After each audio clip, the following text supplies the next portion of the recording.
My name is Demetrius Holt, but you may know me better by the name Hellspawned.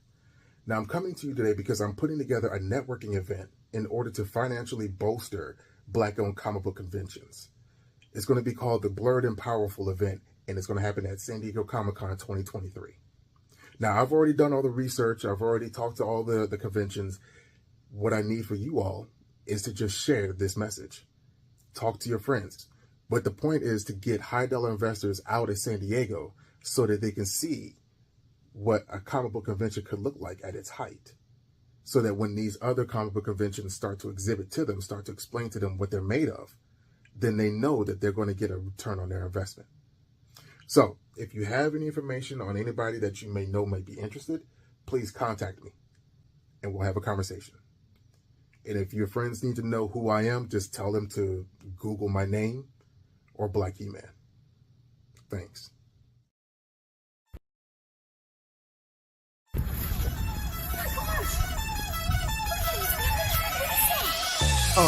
In the sky, it's a bird, it's a plane.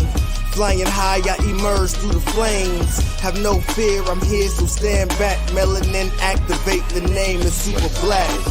In the sky, it's a bird, it's a plane. Flying high, I emerge through the flames. Have no fear, I'm here, so stand back. Melanin activate, the name is super black. Imagine that, a future that's super black. Long as your skin brown, your superpowers intact. What would your powers be? Just hope it ain't super whack. Spatial manipulation, create a portal that's black. Maybe just super speed, time travel to run it back. Or cheat manipulation to keep my spirit intact. As I encounter evils the world face, demons the world makes, I'm needed the world in state. Rest in peace to Chadwick, they killed all the Black Panthers. Told us white lies, I still marvel at black answers. Suits in DC, pray it lead to a civil war. It ain't no Justice League, what's the need to be civil for? Propelled like the juggernaut, it's clear ain't no stopping this. The world in grave danger, who can stop the apocalypse? They killed all the heroes, the new ones don't really care. But if you need me, put your fist up in the air. Yeah, in the sky, it's a bird, it's a plane. Flying high, I emerge through the flames. Have no fear, I'm here, so stand back. Melanin activate, the name is super black. In the sky, it's a bird, it's a plane.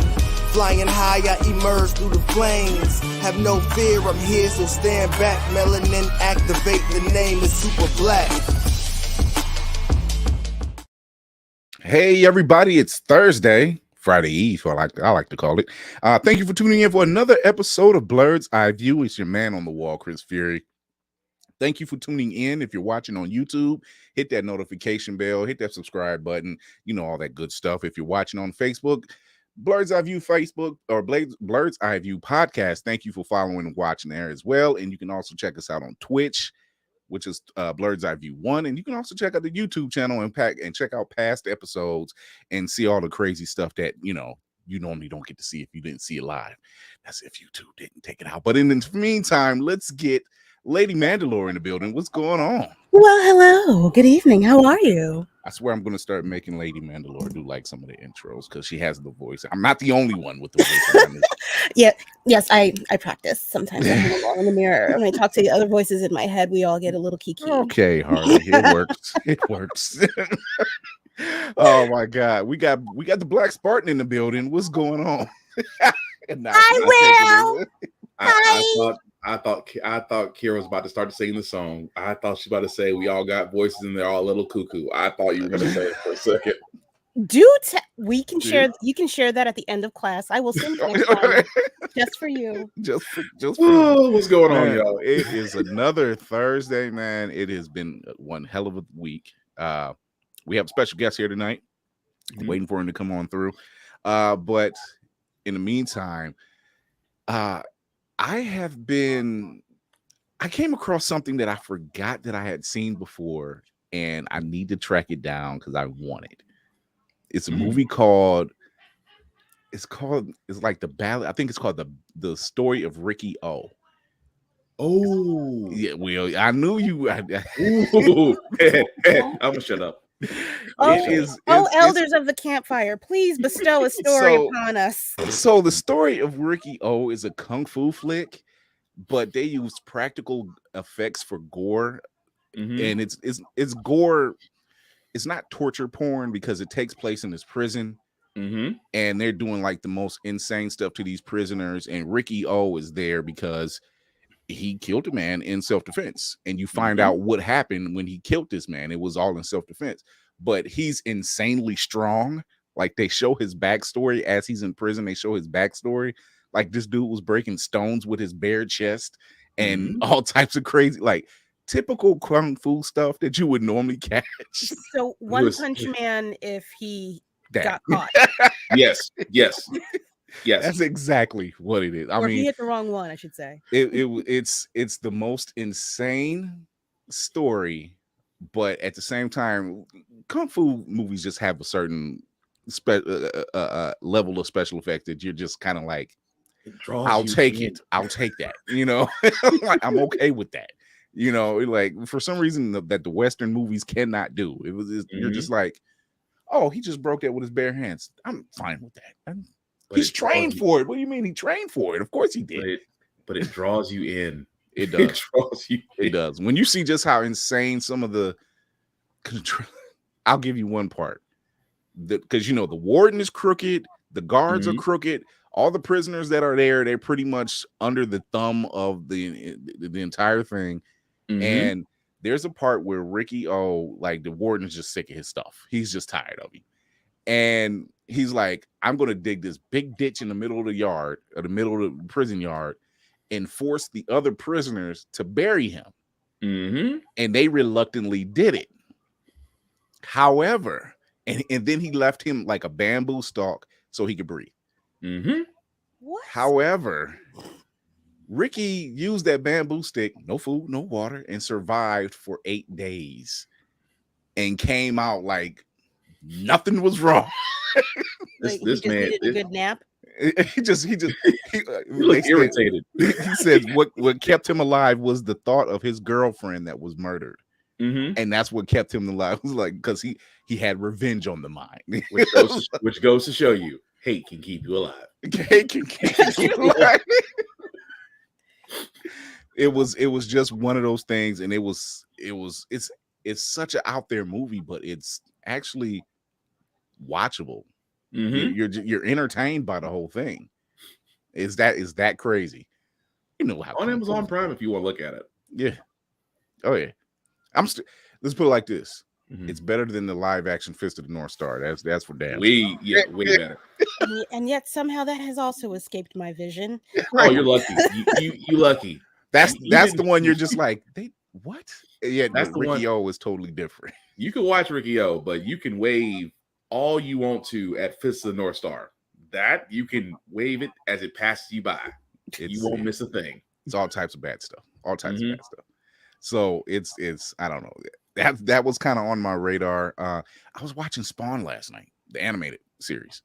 Nice. It was on demand. It was on demand, and I'm like, oh, this is because what happened was I was watching Jordan Peele's Twilight Zone on Sci-Fi Channel, which I forgot why I wasn't watching Sci-Fi Channel because they had a crap ton of commercials, and I was just like, can we just get the show over with? Yeah. And so I said, well, let me see if this is on demand. And I'm looking for it, and I'm like, no, not up there. It's not up there. It's not there. So I'll have to check the Apple TV to see if they still have it. And I came across Spawn, and I'm like, wait, they got all 3 seasons. Let's watch it. It's Keith David. Let's watch it. Yeah, Silver Throat. How could you? So that was how I spent my Wednesday evening. Mm. I was like, this is good entertainment. Ray was on television. Spawn. Yeah. Enough said. I forgot. There's scenes in Spawn that I completely forgot about. I was just like, there's a reason why this was on Fridays at midnight. Yeah, no, I do remember it being absolutely gory, bloody, but that's how amongst other things. Yeah, it was. I was just like, I'm like, whoa, I forgot about that because it wasn't like a scene. There's a scene with 2 strippers, and I'm like, I remember the naked strippers. I don't remember what the naked strippers were doing because it wasn't a part of the. It was just like background to the show, and I was just like, there's a reason why this was on at midnight. Oh crap, I forgot about this. When you realize you're around, it's like, oh, y'all can't watch that. Yeah. Can we watch Spawn? No. You watch that one. No. You can watch the Michael J. White version. You can't watch this version. Watch the one on Nickelodeon where it's heavily edited. You cannot watch this one. They actually put that on Nick? There's a lighter version of Spawn, but which is hard to some of the stuff. Which is hard to, yeah, exactly. It's one of those why bother? It's so because they have to somehow reach children. Yeah. Let's take a Hell Knight and put him in front of children because he's a hero. Okay. Right. So we got our special guest in the building, the man himself, heading the Blerd and Powerful movement. Hellspawned Cosplay. What's going on, my guy? Hey. My apologies. You're good, man. I had to restart things all of a sudden. Sir, you're good. How y'all doing? Hi, Kira. Hi, Demetrius. How are you doing? I've had a hell of a day. Yeah, it's going around. Let me tell you. Yeah. That is going around. Yeah, it's been both positive and negative, so it's been a day. So you know what I'm saying. So I'm glad to be here. Thank you for having me. And there's a lot of stuff happening. Every I ain't gonna lie. I'm not gonna lie, sir. I follow your social media like TV now. I just sit there and watch my feed. Yeah, honestly. No, see, now you're not on Facebook, Kira. You're not on Facebook. Is where I get like real personal and like I just say, fuck it. Like I'm just gonna talk to people. Well, wait a minute. Hold on. Trust me, that's that'll do it. That's actually where I ran into Demetrius. Just on Facebook, and then started following him on IG. So, and we met last year, met last year in person finally. But my guy his grind is undeniable. His grind is undeniable. But Ice Cube said it best: if you ain't grinding you ain't getting something back, then what are you doing? What are you doing? Right. Yeah. So you're in it for nothing. So before we talk to Hellspawned about Blerd and Powerful, let's talk about some of this news that's been popping off.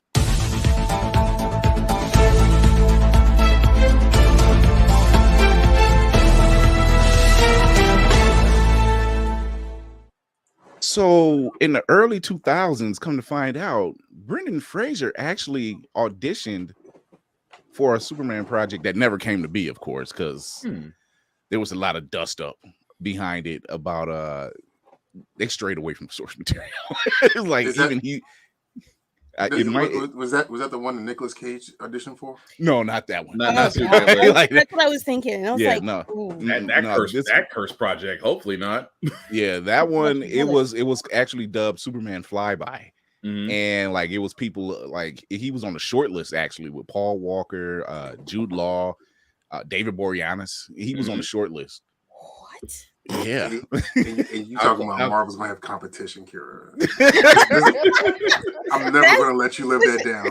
That's fine. We're gonna see. You got about a good 5 years before we have this conversation again. It's coming. What's going to happen in 5 years? You're going to have what? Fantastic Four and the X-Men to contend with. Pretty much. They do it right. Oh, listen. Marvel is in DC out here talking about announcement. Henry Cavill Superman. And next thing you know, like man ain't got a job. And this is not like 2 years ago. This is a year ago, a month ago. I'm not okay. Look. I'm not. Go ahead. Go ahead, Chris. No,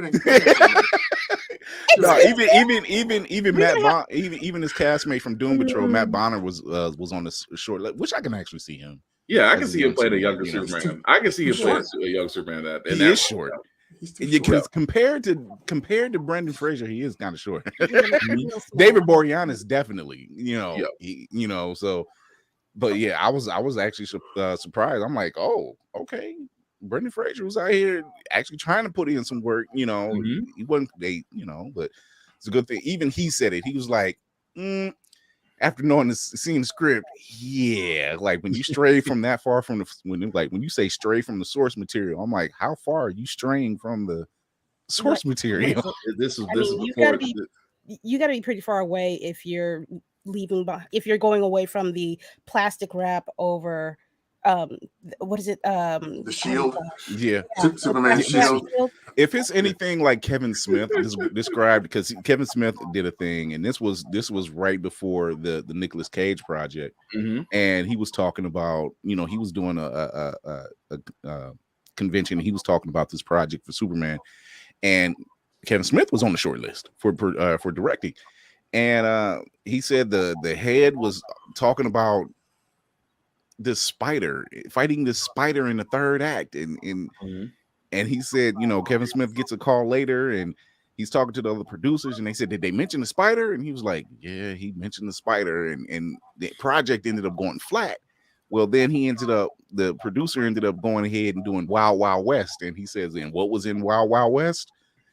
The damn spider. Yes. He's got an obsession with spiders. Yeah. There's another project that he did that had a spider in it. I can't remember what the movie is. But yeah, no, he's weird. Eight-legged freaks. He's weird. What was the machine in Man of Steel? In Man of wait a minute. Was it? It wasn't in Man of Steel. It wasn't Brainiac, but it was an early Abezo project. Yeah. It was an early. It wasn't a Mazo, but it was an early prototype. Yeah. It was, and I'm like, it's fun. He's also Brendan Fraser's also. He said he's willing to, with the right content, with the right script, he's willing to team up with Michelle Yeoh again for another Mummy movie. That'd be cool. He's been slimming down. He finna get the. If you thought he was getting the work now, he finna start popping up in places like, hey, like he's been on the move. Like, even he said it. He talked about the Batgirl movie. He was like, he said it's a shame that young girls won't get to see themselves in this film. He praised Leslie Grace on that. All I can say is whoever is at the lockdown vault at DC Studios, crack it open. No, they took that away for a reason, crack it open. dude. If even James Gunn is like, somebody's gonna have it. Somebody's gonna leak. I swear to God, Gunn is newly minted. We don't need Gunn to do anything right now except stick to his plan. He right now. He needs to be as clean as humanly possible. We don't need him associated with this. It was what's going on, TJ? It's just one of them things, because I have the unaired pilot of the Wonder Woman television show they had, and that was without the CGI. I was like, what, I got it like $10. I'm like, why not? Let's do it. I mean, if it wasn't for leak footage, we wouldn't have Deadpool. That's thanks to Ryan Reynolds. And I still say he leaked it. He'll never admit it. But he did admit it. Yeah, he's admitted it. 100%. I'm sorry. He waited till it got greenlit, and then that's when he really started leaking a lot of stuff. And he was like, I was the one that did it the whole time. Oh, I missed that. Okay. He had access to it. He was like, I did it the whole time. It was me. There you go, kids. No, I'm not gonna lie. That would actually be cool to actually see the Batgirl movie and actually see Firefly, because finally a villain that's not of your typical Batman variety. I can actually see Firefly, but yeah. If it's not good, why? Listen, look, I don't think this movie was good. I think it would have been different. I don't think that equates to good. Well, I think my thing is this. I think what it is with this Batgirl film is we've seen the mess that's been happening at DC. We've seen how James Gunn said it himself. It's disconnected. Mm-hmm. There's a disconnect. We didn't know which Jim Gordon we were getting. We didn't know if here you have a Batgirl who's a person of color. So you're thinking, okay, is this Jeffrey Wright's daughter? Mm-hmm. Yeah. Or is this, I can't remember the actor's name, but is this his daughter and the wife is black? Or we don't know. Yeah.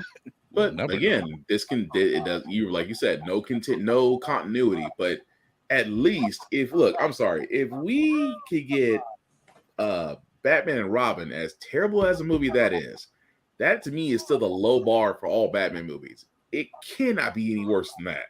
But I do not want that movie to touch that bar either. Just because it's a little bit higher, don't make it releasable. But at the same time, what's the harm now? No. There's a lot of harm. It'll show up at somebody's going to show up with it at a local convention. Trust me. Yeah. I mean, look here. There's a Flash movie that nobody asked for, and yet that train is still rolling forward. But there's a reason. Anyway. Yeah. So this is why DC puts us in the positions that they put us in, because right now it's purely racial. Mm-hmm. Okay. Mm-hmm. Now, with Leslie Grace being a black woman, or at least a woman of color, if that movie is bad and it gets released, you said, what's the harm in it? Yeah, the harm in it is that we as black folks don't forgive shit.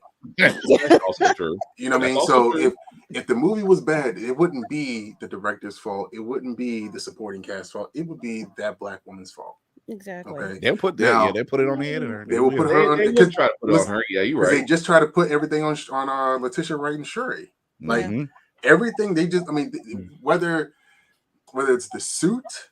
That's the problem, even though they just saw one version of it, and we should have known that lesson for years now, is that what we see in promo shots don't necessarily mean that's what we're going to see in the film. Right. At least that's going to be the final version of the costume. So all the lessons that we've learned over the years, when it comes to this fandom and with this fandom stuff and how people react on the internet, WB is a victim of both paying too much attention to Twitter and paying just the right amount of attention to Twitter. So honestly, it would have done a lot of harm if it was bad. You know, not to them specifically, but to us as far as like trying to get more representation. Because we can have representation of minorities within mainstream media, but is it good representation? Is it decent? Is it? Just don't feed it to it. Don't force it. Right. Don't force feed it to wrong. us. It's a fair point, but but again, if it's a great story, that's always been. Look at Fantastic Four. Look at Fantastic Four. Great stories are marred by terrible performances and terrible planning and terrible shots and all this. Like a lot of people love Jason Bourne movies, but then yet they can't stomach it because of all the shaky cam. You know what I mean? So it might be a great story, but if it's shot badly, you're not going to get through it. Yeah. I can close your attention off. Jason. Look at Fantastic Four with Michael B. Jordan. He actually portrays a good Johnny Storm, but the movie was crap. Yeah. So you can have great casting and terrible story, but what if you have great casting plus great story? That's the reason why they film test. Well, if that was the case, then they probably would have released the movie. I agree. I fully agree with that. But I'm also on the other side of it that DC just didn't want to take the risk. But they've been taking risks. They've been taking enough risks. They've taken enough risks. Let me rephrase that. They did not want to take a risk on this particular movie, despite the risk they've taken previously. It's like, what was it about this one that sat there and said we can't do it?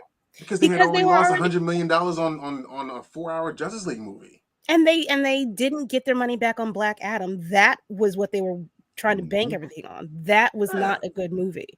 It was okay. It was an okay movie, but it should never. The budget they gave and the story behind it, which again goes right back to.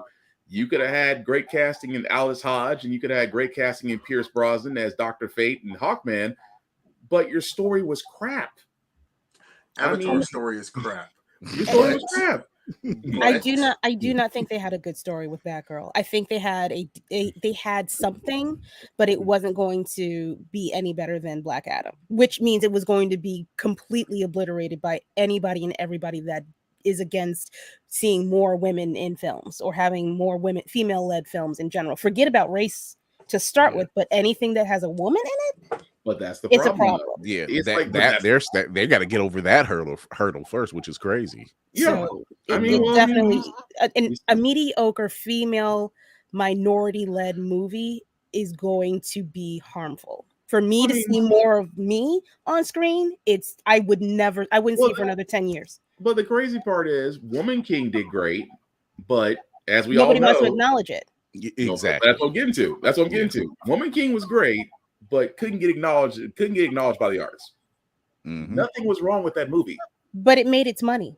It did make its money. I agree with you. It made but they tried to dampen that down as much as possible.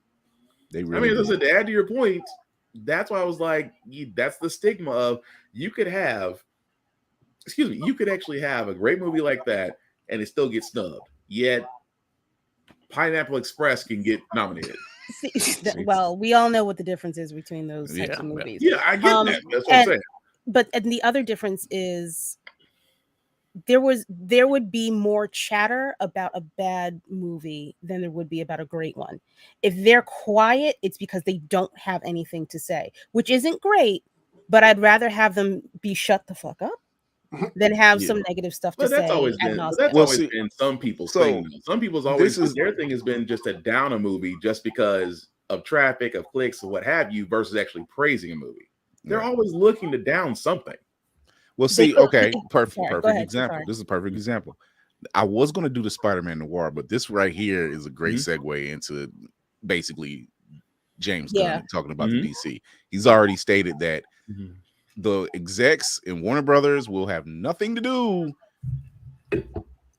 They will not interfere with DC at all, which is what a lot of fans have been saying for a very long time. Stop having the higher ups touch stuff that they don't have anything to do with. They don't know anything about. Don't change. You shouldn't have to change certain stuff.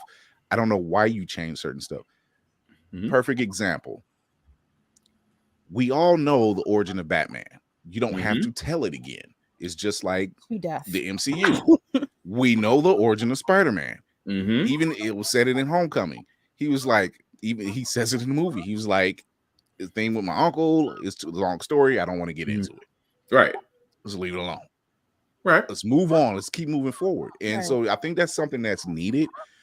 And James Gunn has been very adamant about jumping in front of stuff. We've said it before. He gets in front of this train. He's like, wait, before y'all start assuming things, let's get in front. Like, I haven't cast anything yet for Superman. I'm in the middle of writing it. And you're like, Warner Brothers will not touch anything that I'm dealing with. That's why they put me and Peter Safran in charge.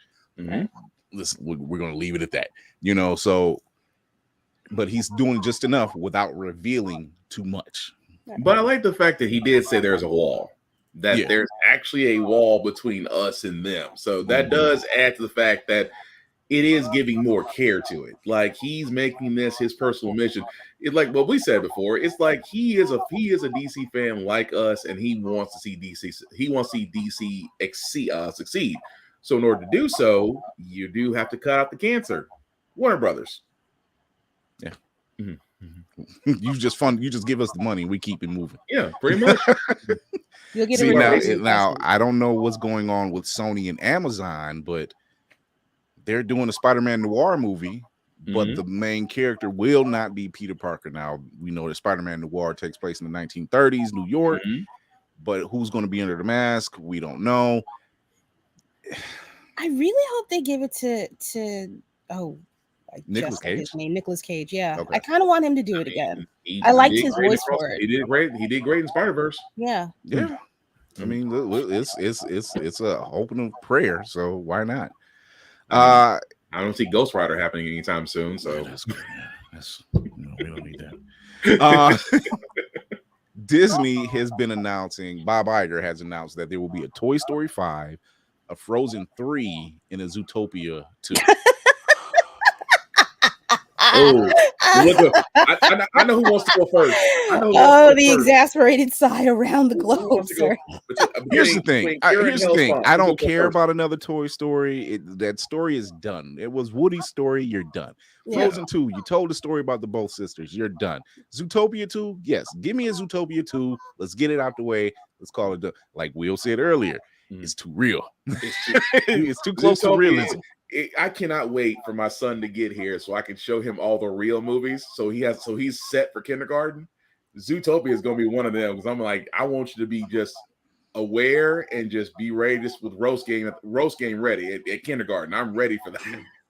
But Zootopia was real. I loved it, and it deserves a sequel. But like we talked about before the podcast started, I think that they're going to water down the sequel. I think the sequel is going to be toned down. And that's going to be a shame. I hate to say it, but I might have to agree with you on that. Yeah, because you saw that because how the first one was. It's like it didn't. That first one had so many subtle adult jokes. It was like watching Looney Tunes at our age. Yeah, that's how it was, and it was perfect. It was like watching the Looney Tunes at our age. It was. Like there's certain sequels we do not need or did not ask for. My thing is, I'm just tired of crying at damn Toy Story. I mean, you see, I collect toys, right? So right. In my mind, like, you know, I was always Andy to a degree, but then I turned into the guy who had like the toy soldiers that came alive. Sid. You know what I'm saying? I always take care of them. Like, I dust them, I talk to them, you know, I make sure if something does pop off supernaturally, they're gonna have my back. So like you know, paying attention to Woody and Buzz, and the way that they hit certain beats. Like, look, you know, ever since my son came, son was born, I've become one of these like emotional criers. So like I'll be watching One Piece, and like when like the Going Merry. Oh, like, damn! You know, it hit hard. You know, for me. You know what I'm saying? You know, like and I know what he's talking about. Yeah. You know what I'm saying? And then so we talk about like, you know, Toy Story, like 5. I'm not.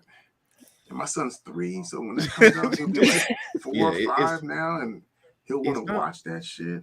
It's not like The Incredibles too. Huh? You know, it's not like the Incredibles 2. We all wanted to see an Incredibles 2. Yeah. Nobody's asking for Toy Story. Why can't we get another Incredible? Are they done like with one another? I think so. It's been said without being said that there may never be another Incredibles movie. Just because Brad Bird has moved on.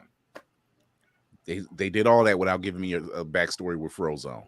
I want the Frozone stuff. Frozone deserves that. That man deserves his own movie. I'm just that man was the backbone of 2 movies.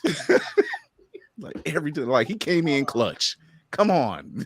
I always want to look up most watched Disney scenes. I guarantee the Frozone dinner scene is still has to be top 3. That is top 3 reviewed scenes. It has to be. The fact that they took that scene where you see the helicopter crash, and then you take the scene at the end of Avengers Infinity War, and there's a helicopter crashing, and Nick Fury standing. I'm like, Did y'all try to say, multiverses at the same time? It's a Nexus event. Dear Disney, it's a Nexus event. I mean, I want it, but not like that. Just that is not the iconic line that most kids who are probably 17, 18 have repeated multiple times. They probably heard their father say, like, where's it at? Oh my God. Look, I like you all saw me, like you saw me like basically working on something this week, right? I finished it tonight. Nice. And so I had to make a response video to Julius. and like I didn't have any pupils like 5 minutes before I got on with y'all. So and the thing is I was missing my balaclava. I'm like, where's my fucking super suit? Like I really was. I said in my so I just did it without it. So it's I'm like, okay, whatever. But yeah, where's my super suit is definitely something that a cosplayer does say. Oh yeah. Trust me, and like I got a whole eye patch and everything, and I'm like, where the fuck is my eye patch at? I'm like, I put it in the drawers just so I knew it would be there all the time. I think Man. for me on my side, it's usually where's the glitter? Glitter. Glitter is everywhere. Why can't I find it? I can't find it now. Like I'm looking for spray adhesive. I'm like, I had it. I used it. I just had it last week. Things you hear at Home Depot that you also hear at a cosplay event. Oh yeah. Oh yeah. Oh man. So we're gonna take a quick commercial break. We're gonna talk to our guest, Hellspawned Cosplay. He's gonna talk to us about Blerd and Powerful, what it means to be a Blerd and raise a young Blerd and being the father and the whole thing. Oh, so do you like your pancakes patted, your biscuits buttered, your cakes fluffy? Then you should get Mother Butters. I put that on everything. Pasta, veggies, rice, and everything nice. Mother Butters will get you right. Oh yeah, GMO free, and for those who are vegan, Mother Butters has a non-dairy option. That's right. There's enough Mother Butters for everyone to enjoy. Get Mother Butters from your local grocery store. Hey, man! What you doing in my kitchen?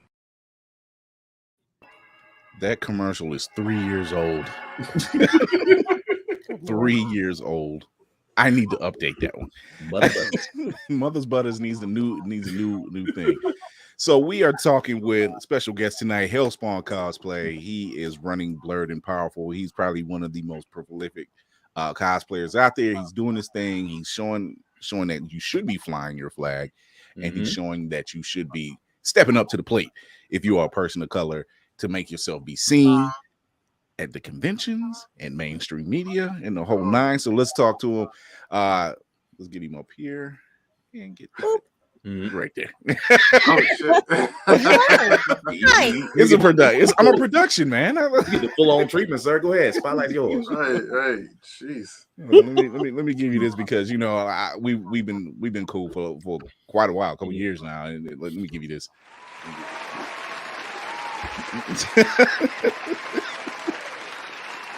All right. All right. Thank you. I appreciate you too. Now he's not paying y'all. I'm just telling you. Like science. All right. I don't know. But no. Okay. So when I say today, has been a day. My uncle died today. Oh and man, sorry to hear. you know, I'm sorry to that. thank you. It's a whew. um and then I closed the deal with Awesome Con. So It's the balance. That's a It's balance. the weirdest balance. It's Well, just, I don't handle death well. So I just work, and then I focus on other things and make sure that I get what I can, done. Like the I'll show y'all what I was like doing, like between making, you see this here, that goes you into, got it done. yes, that Got it goes done. into, this bad boy here. I really can't wait to see you put that on. And then I got to make another one for my arm. I So, seen you trying that armor on. Dude, that was shit- it last week? I'm like, that looks sick. I'm sorry. Yeah. So trying to, because what's happening at Katsu is that I'm basically fighting Julius, and people want to know. People don't want to know this, but I'm gonna tell you anyway. So we thought of this storyline where I'm Bihan. I'm the older brother, and he's Kuai Liang, right? So he's the younger brother that has, stayed the path of the Lin Kuei and, done things the right way. He's become Grandmaster the right way, yada, yada, yada. And I am still the guy that wanted to have like the power just that much faster, just wanted to like have grip of that. So you remember in Deadly Alliance, Bihan acquired the, actually it was Kuai Liang, but we're changing that for this. Anyways, he acquired the Dragon Medallion, and the medallion, that's where he got his power boost, and his eyes went from blue to white, and that was that path.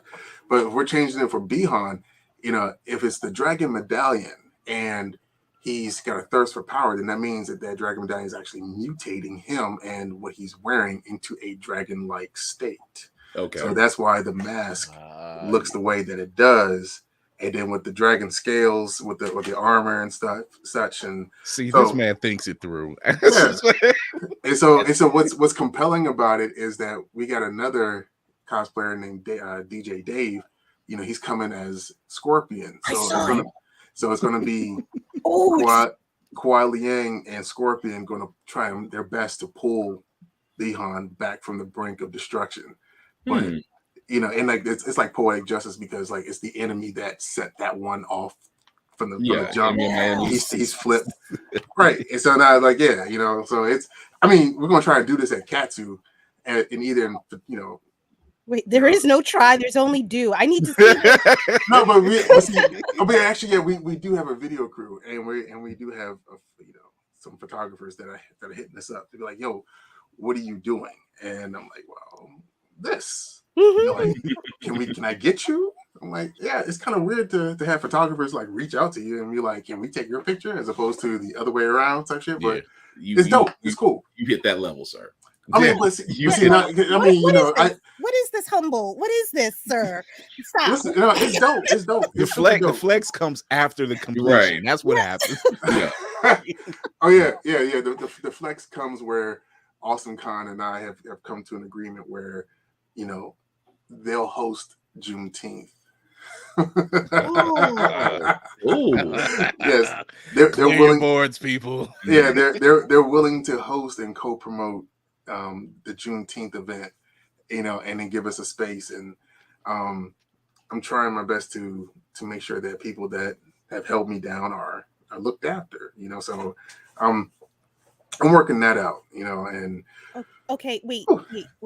Yay! Fucking yay!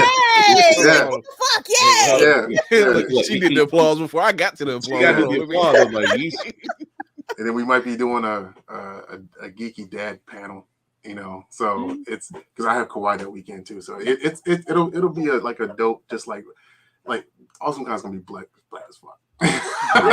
Awesome Con's gonna be black, But so that was all today. But Blerd and Powerful.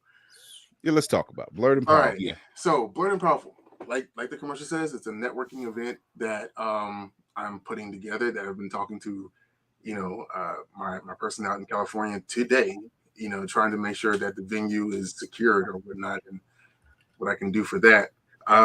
but we're looking to have high dollar investors come talk to the con owners of Blerd Con, Black Label Comic Con, J1 Con, Afro Comic Con, and whomever else, maybe even Virtuous Con, be out there to actually talk to them about seeing how much they can basically pull from them to help grow these Black conventions. And the reason why the focus is the conventions themselves is because the conventions are hubs that we go to every single year. We see how many businesses exhibit at these conventions, and they are. Some people think we should focus on the individual businesses when that doesn't make any sense. The bigger the convention, the more people can come. That means the more money can come and fund those businesses that are already there. And you want to talk about the community growth aspect of it. The perfect example, again, is San Diego Comic-Con. They do 130,000 people per day, during those conventions, during that convention. And that means that the social infrastructure, whether it be the taco stands or the clubs or the restaurants or the hotels, are all getting that money, and then eventually it goes to the small mom and pop coffee shops that's not Starbucks or something other. They're getting that financial boost. And then the one other aspect is the benefits to children. If a Black-owned convention has an opportunity to exhibit longer than just a Saturday at a rec center or a Saturday, Sunday. If a Black-owned convention can exhibit on a Thursday, Friday, Saturday, or just a Friday, then that means that middle school kids, high school kids can take field trips and meet these Black artists and these creatives, and then get influenced, get inspired, and have stories that we would want to see on the big screen in the back of their minds as they go to film school. As they become parts of different organizations, they'll have some sort of more of a Black backing, more than as far as on a creative scale. I could say now, next Friday, I'll be speaking to a group of Cub Scouts about what cosplay is and how Black people can benefit from it one way or another, whether it be emotionally or mentally positive, or the whole being able to find a craft early on that you enjoy, and you may be able to monetize that as you get older, because the industry itself takes from what we build. If there's somebody out there that 3D printed this, right? There's somebody that means there's a lot of math, there's a lot of a lot of creativity that goes into it. That means that you could be some sort of designer or engineer, and all of that can go into making movies, something that you may have a passion for. So it's all about sparking what a child could possibly do in their own minds and their own imagination, and having that be translated into more than just a trade or more than just a practical 9-to-5 existence. Because as we get older and as we get more free from having to be held down by the shackles of practicality, there's no telling what kind of things these kids can do. So it's our job to push them in a way that gives them wings and allows them to fly where we couldn't. So there's that aspect of what Blerd and Powerful can do for Black-owned conventions. The other aspect of it is that Blerd and Powerful is an affirmation, because I talk about it all the time. How many times or how often can we go as Black nerds on the internet without having to see some sort of racial bullshit, where we're told where we can't exist in this space because we're a certain color, where the fandoms that we enjoy are a different color than us.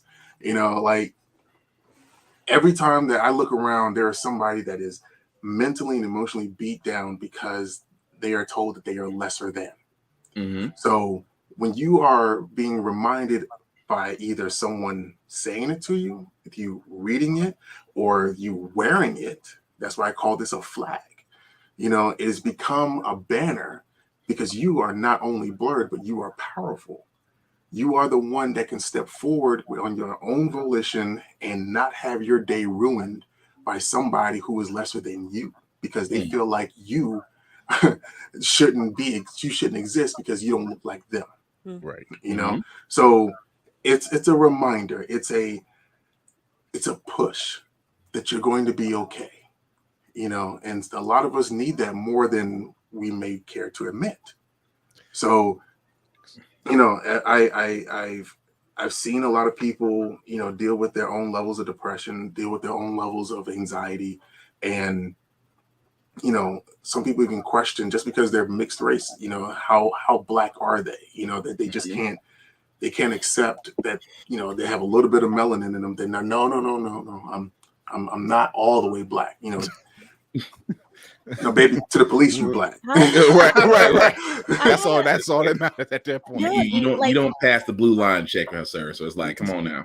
I had a friend come with me to New York Comic Con this year, and she was going to dress like me as a Dora Milaje, and I think what ultimately stopped her is the fact that she, you know, she's mixed, but she looks like a black woman. She is just very fair and very light skinned. And she literally asked me, "Do you think this is okay for me to be?" I'm like, "Bitch, you black. What you talking about? We come in all shades and colors. That is irrelevant. It's irrelevant. Just put the damn thing on." But she didn't. She went as oh God, the chick from Thor, the good one, the braids. I can't remember her name right now. Oh, Valkyrie? Valkyrie, yeah. Okay. But she killed that too. But however, right. And that's one of those things that gets discussed also in the cosplay community, because you have people like, is it okay? Like, now to the other side, we'll tell you can cosplay whoever you want. Just don't. You just better not blackface. You know, we don't put whiteface on when we're dressing as an anime character. Yeah, Why do you think that's okay? But that's the only thing that they never understand, is that we never have a problem. You want to be Black Panther? Be Black Panther. You want to be Icon? Be Icon. Don't do blackface. That's it. I seen a white guy cosplay as classic Luke Cage, and I'm like, that's good, because he had, I don't know where the hell you found the yellow silk shirt from, but kudos to you. That's so and the tiara. And the tiara. And the tiara. He had the whole nine. I'm like, dude, that man had a silk shirt this side of Soul Train. I'm gonna be honest with you. I was like, either you held on to that and it's in pristine condition, or I don't know. Or he's from Brooklyn, Harlem, or the Bronx. But it's always wild, because I'd say it like this, and I had to point this out because I have nieces and I have a niece and nephew, and they want to cosplay. So it's like case in point, she wanted to be a Dora Milaje.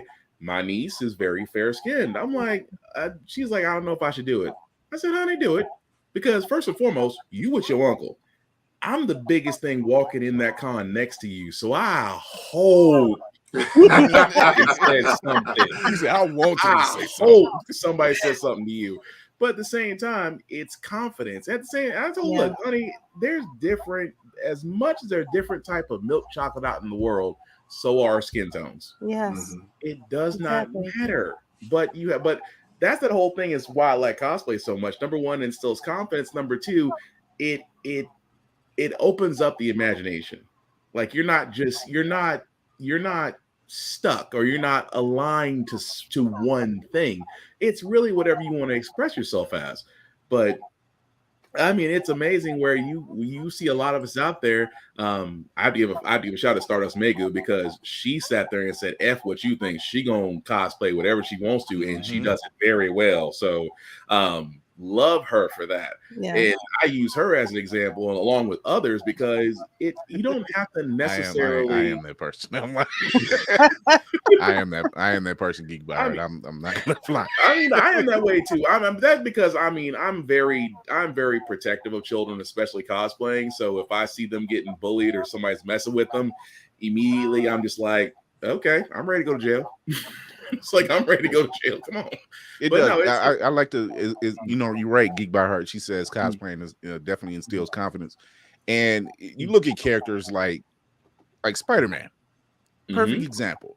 He's this meek character. He's very withdrawn, doesn't know how to talk to any girls. He's nerdy. and he gets bit by the spider, but he's going through these changes. However, when that mask comes on, he pops more shit. Yeah. During a fight. King of the one-liners. King of the one-liners. That's what I call it. It was like, dude, you've been holding on to this for like 16 years, and you get into a battle, 6 dudes whooping on your ass, and here you can pop more shit than anybody. So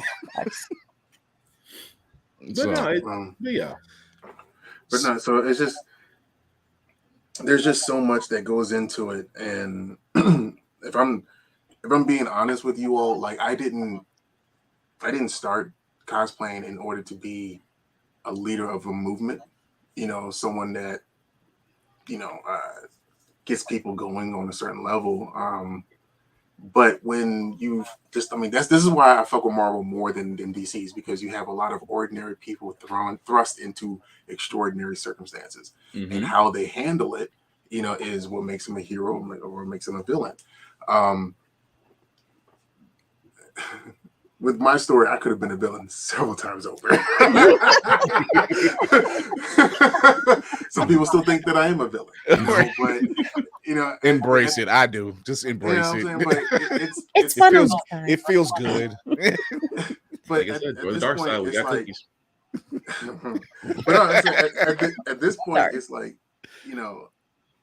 I can eat my chocolate chip cookies and still do what the right thing is. And the right thing is, speaking out for those who can't do it for themselves right now, and then giving them a platform to do so later on. And then, and trying to find different ways to support the community, even though I've seen how the community can turn against you or whatnot. It's still the bigger picture of the kids that are coming into this community, because a lot of people are aging out, and that's not really a thing, but it's a thing when they can't take care of themselves, and and therefore the hobby can't be sustained, so there's a lot of people leaving the community because inflation's high as a bitch, and a whole lot of different things, life is lifing, and but then now there are other people that are coming in or coming back to the community, and they need to have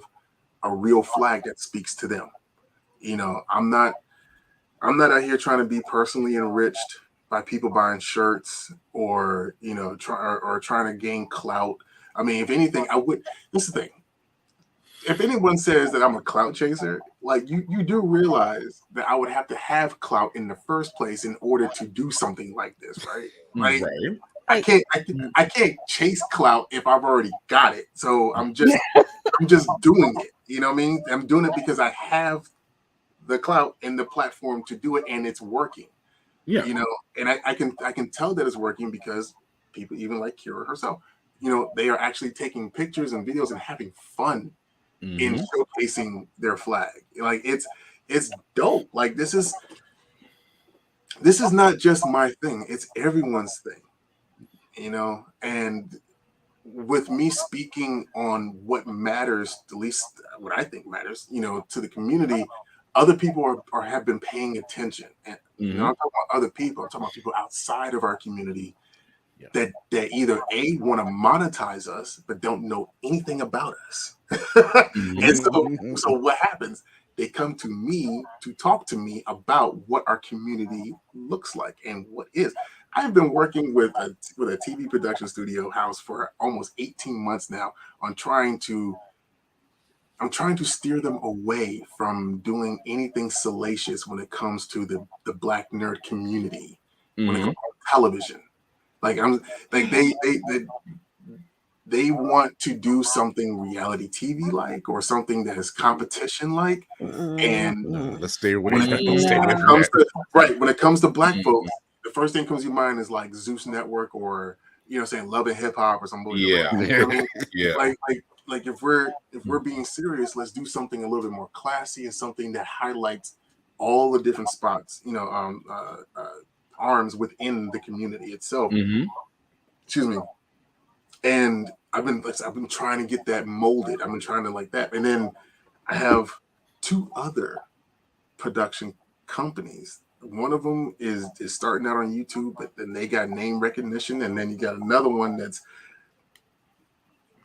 like a golden goose right there. And like I actually took them on as mentors, and I've been paying attention to what they've been saying, and I've been trying to implement their words. And Chris, you were a result of that. Yes. Last night you saw what I did with you, and I'm like, this is the result of what I've been learning from them, and I'm just getting out the way. Mm-hmm. You know, if whatever happens with y'all and whatever y'all build, I'm just here just to be a bridge. All right. That's the same thing that goes with Blerd and Powerful. I'm here to be a bridge, between the Black conventions and the community that wants to help them grow, or the high dollar investors that can spend $4,500 for a weekend and just have a good time. They can invest their money into Black conventions, and it truly matters. It's not just wasted funds. And imagine the change that could make. Right. Oh, but that's what I'm saying is what you and I say this because I know I've said this to you multiple times in different videos.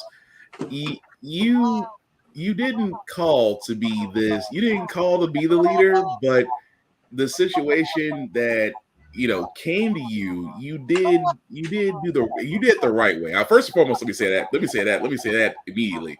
You did the right way because you had a village mentality as far as where you wanted to go, but you also wanted to include others. And at the same time, I love that, and I don't mind saying this to you because you're a very handsome man. But look, I'll admit that. I love the fact that you sat there and you say it all the time. It's not about me. It's not about what I get out of it. It's not about what I get. It's not about my name. It's not about this. It's about the future. It's about the collective, the impact.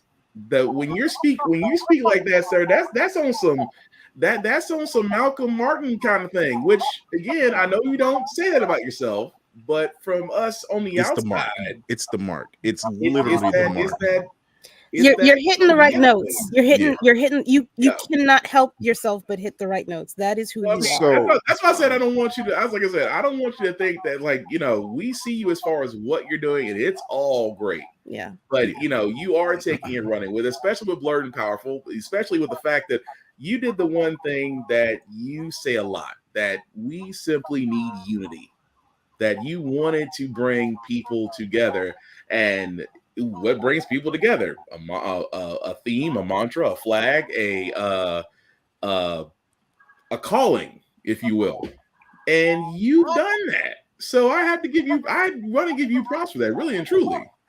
So I appreciate that. And what one of these producers has, this guy reached out to me, and he was like, listen, I saw one of your videos on TikTok, and you were talking about how elementary and middle school kids can go to these conventions and actually be inspired. You have something called TMI, and that's the ability to touch, move, and inspire. And once you hit one of those things, it's natural for something to just bleed over to the next one. And having this as a focus, it does focus on it does make everyone else more important than me. And that's why I try to put as many videos out and many photos of other people wearing the flags, because if you see someone who looks like you wearing something that is colorful, something that's bright, something that you can have pride in, then that spreads the gospel. And I have never been the sort to say it's all going to be me, me, me, me, me. The group projects between the X-Men thing or the Juneteenth thing, whatever, I can't make any of that stuff happen without the people who are a part of it. So why would I want all that attention just on me? Right. I don't like that makes no sense. The table is big enough for all of us. You just got to be able to make your own plate, baby. That's it. That's gotta be clipped. They always forget that next half. It's like it's room at the table, but you got to make your own plate. And a lot of people can't find the plates for shit, or if they do find it, they fumble. And they can't. They just don't wash their greens well enough. I don't know. It's always something. It's always Oh my god. that big little grit in it. Little, yeah. So you mentioned because this project just dropped yesterday. It's on APR TV. Children of the Atom. Yeah. Let's talk about that. Okay, so that was a project that someone. Okay. BlerdCon last year. Myself, Nurse J. Becky, Chris Tetris Dixon, and Mike Washington. We knew we were going to be there as X-Men characters, and so we were just like, well, let's do some TikToks, let's just take some pictures, whatever. And so we had some of the photos like edited, and it made it to Screen Rant Screen Rant and Comic Book Resources twice in the same month. Nice. You know, the same photo shoot, you know, so basically in August of last year, it was just us, you know, and then I think it was in September, you know, they announced Bishop's War College was coming out, which came out yesterday, right? Where all the X-Men were black. And it was like, oh man, that's special. I wonder where they got that idea. It was something dope. And so somebody was like, yo, we need to do something like bigger. We need to see if we can, you know, get a bunch of people together. So I was like, all right, y'all want to do this X-Men thing? You know, and I kept making videos. I'm like, you know, if y'all want to do it, I'll do it, you know. And Tim Pisani or Black Captain Kirk on Instagram, you know, said I will write and direct it. Cool, dope. And then we got an influx of people, and a week before the event at Baltimore Comic-Con, we had 42 people, all different X-Men, or some of them, all different versions of X-Men, because it was going to be like basically a multiverse. I just told people, I don't care who you are, just let me know which version you are, you know, because it would be a multiverse story. Yeah, I was like, all right, cool. Just let people have fun with it, right? The day of the shoot, people either didn't show up, or they got there 3 to 4 hours late, and the story that we had written was we couldn't film it all, you know. So we had a narrative, and the narrative was gutted because we didn't have the people that were going to be there, you know. And you know, I'm being because it's my project. I'm the executive producer, so I'm going to sit here and take responsibility for it. I'm going to say, for my own benefit and not everyone else's, that I know that it could have been a lot better than what came out in that product, because I know what the script was. I saw the fight scenes that we had. You know, like I know what could have been, and the fact that we had a truncated timetable, and you know, people were not there that we had depended upon for the narrative, we did what we could, you know. I had to raise some extra money. I had to come up with some extra money in order to get the special effects done by Black Viking, because the first folks that we had looking at the special effects kind of lied on their resume. Oh my God. Never heard that happen before. Right. So, you know, we had to switch up on things, and it was a learning lesson. I mean, it was a lesson, like it was a lesson, you know. And I know that being a producer, you know, you're going to run into hiccups. You're going to have to, you know, have reshoots and all that stuff. But that was something that we could not possibly do, because some people were from New York, some people were from Georgia, some people, you know what I mean? Like we had a lot of people come from a lot of different places, and you know, for Baltimore Comic-Con and for this event. So we are moving forward with another project, and we are several other projects. One we're filming at the end of this month focuses on three characters as opposed to 43, 42, you know. Seems safer. So, you know what I'm saying? So we're gonna see what we can do with that, and see if we can get the ball rolling. What happens is there's a lot of people who like I'm starting to see more and more live action combat cosplay narratives pop up on Instagram. You know, like oh y'all are finally getting it. Like yeah, y'all are dressed as these fantastic characters, and the only thing you do is either look good in it or you just take portraits. I'm like, that's what combat cosplay is all about. And now I'm starting to see Mario fighting, Waluigi or some shit like that. And now I got tagged in something else today where I saw Miles Morales Spider-Man behind a Sub-Zero character. I'm like, okay, ideas, things is working. Multiverses. I mean, I don't know, like, folks. I've made this statement before. Like, it's funny how we have a community full of creatives when no one's being creative. Like just because you're doing something doesn't mean that you're being creative. Like there's a thing called derivatives, and derivatives don't really mean that you're being creative. You're just taking the idea from someone else and like you're not really doing anything with it. Like, please think of other things. Don't just throw various characters into something because that's the character you have to cosplay. Like, you know what I mean? Like, like put some real thought in behind it. Like, please, just don't throw people and characters together and just I mean we'll take what you did with X-Men. Like you literally went from just doing a shoot. You were like, I just had this idea. I just want to get together for an X-Men for a photo shoot. And it went from a photo shoot to what it is now. A full production. Just like you said, it went from something just as simple as a photo shoot to where, we could say knock on wood and say we hope that the powers that be at Marvel might look at you and go, Cyclops, which we all know your picture, which is kind of funny if you think about it. Your Cyclops picture, it made our fan cast list. It makes the fan cast, but it's so interesting because I deal with that all the time. Your picture as Cyclops comes up so many times. Dude. That just lets you know that number one, your idea as far as you're going to move with this is not only catching fire, but it's undeniable now. It used to be like, oh, it's on Instagram, cool, so's food, we know. But in your case, but in your case though, it's like when you pop up, when your cosplay pops up everywhere. That's where it's like, okay, it's starting to become undeniable now, where it's like you said, seeing Cyclops, because and I know because I follow you on your social media, your TikToks, especially that debate where guys said you couldn't play Cyclops and you had to.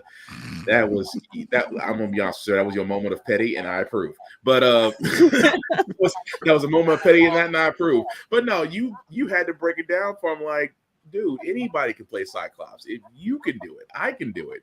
And you literally educated this man for about a good 10 TikToks, which I'm surprised you kept it that long, honestly. But again, it's like what you're doing. It's like there's cosplay and then there's art, and you're starting to kind of you're at that art level, dude. Is what I'm trying to get at. Is what I'm trying. I'm not trying to blow your head up. Stop. No, because the reason why, because again, maybe it's imposter syndrome or whatever, but I've always thought of. I never thought of myself as like an artist until people start asking me specific questions about why I did something. Yeah. And actually, I had an ex-girlfriend told me that I was not an artist, and I was like, oh, there's only one way to think about artists. That's kind of myopic for someone who calls themselves an artist. Like that's funny. It's one dimension, right? Anyways, like in like I mean, I've always written stories for for myself as like a child and whatever, but the idea that what I'm doing is art, like honestly, the reason why Cyclops is black and silver is because that was to commemorate the Black Lives Matter movement. It's always been that way, and I'm working on a Cyclops like version now that would be, at least in my mind, what it would look like in the MCU. Okay. So that's. Explain to me how this is not the way an artist thinks. You have an imagination.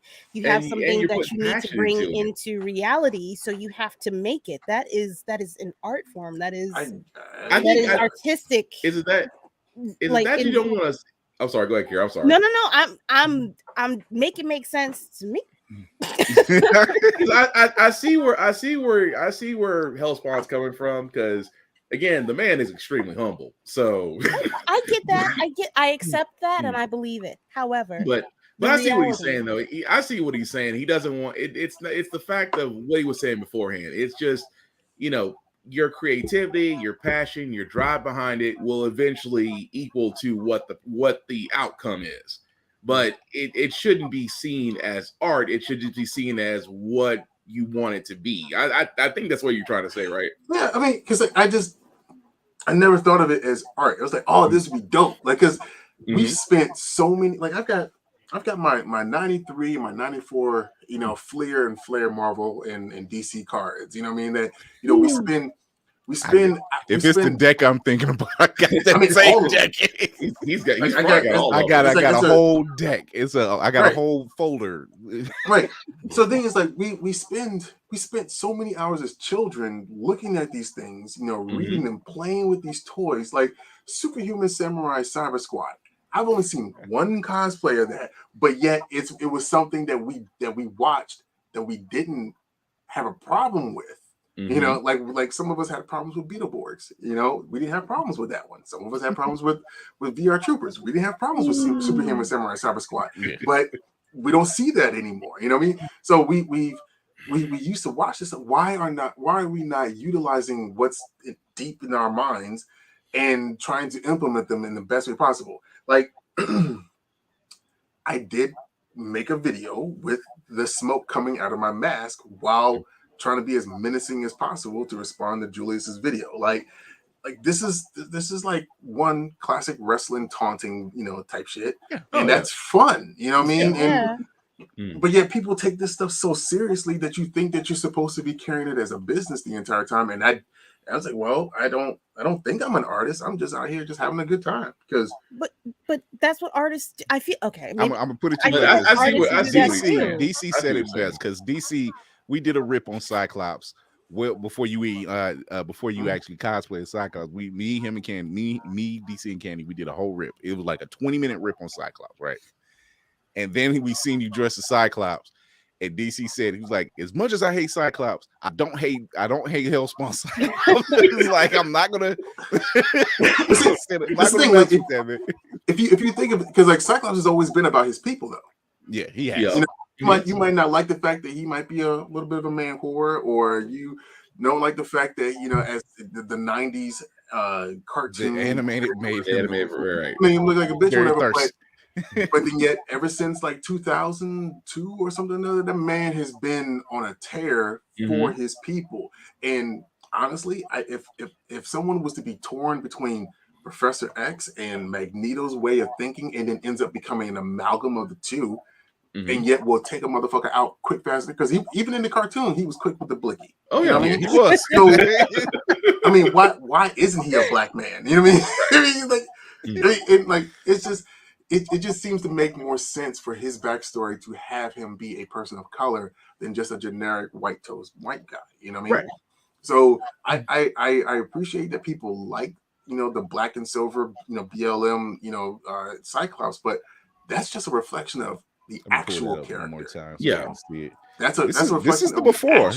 Yeah, this is the before. This was the before. This was the edited version. Yeah, like it's dope. There was a hashtag about Cyclops been lifted.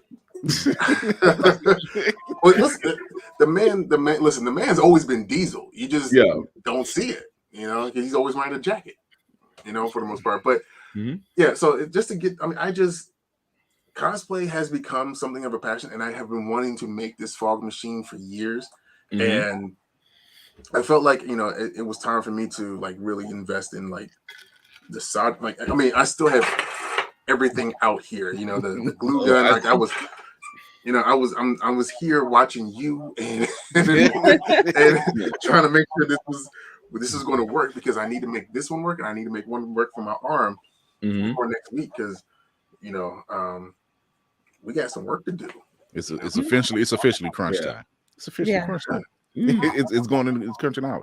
So this is something that I've always appreciated. I appreciate all the work you do, number one, but this one is something that hits close to me, and is when your son came along, your son Corey, and this is what he's very open. Demetrius is very open about his child and opening, and showing him the path. That's what he's showing him the path. He's being a father.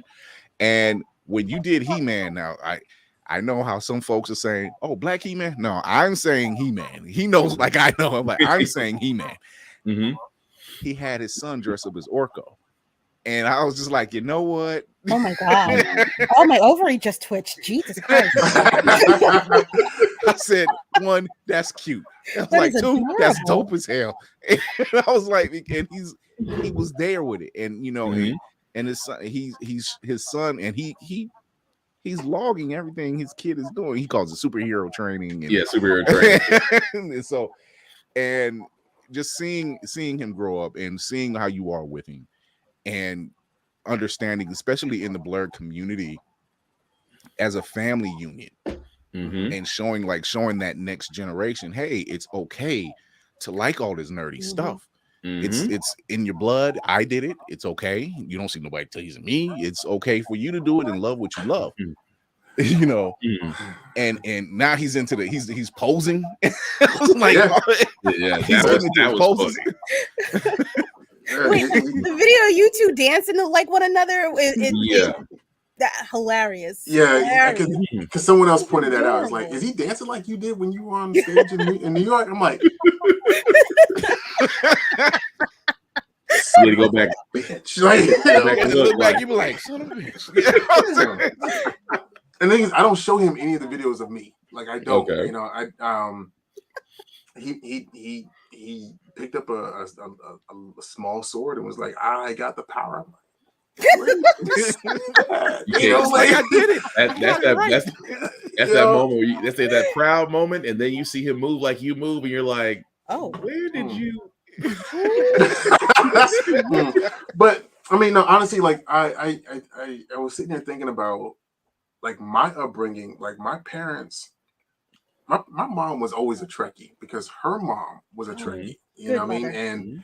And my dad was over in Korea sending VHS tapes of like Robotech and season 2 of Transformers before I hit Sci-Fi Channel. So like I was watching this stuff with my brother, growing up, and hell, like you want to talk about high school, I was selling DBZ VHS dubs, out of my locker. While people were still watching the Namek saga on Toonami, I was selling them the Boo saga, because I had I had that off of like eBay. So like, I mean, I tell this story, but people really don't believe it. And I spent $200 on eBay and made over $4,000. Like, come on, like don't as a ninth grader. That's past hustle. That ain't how that is mentality now. Accomplishing ninth grade. So the thing is, and I remember people running in the hallway like not because Naruto wasn't a thing when I was in high school.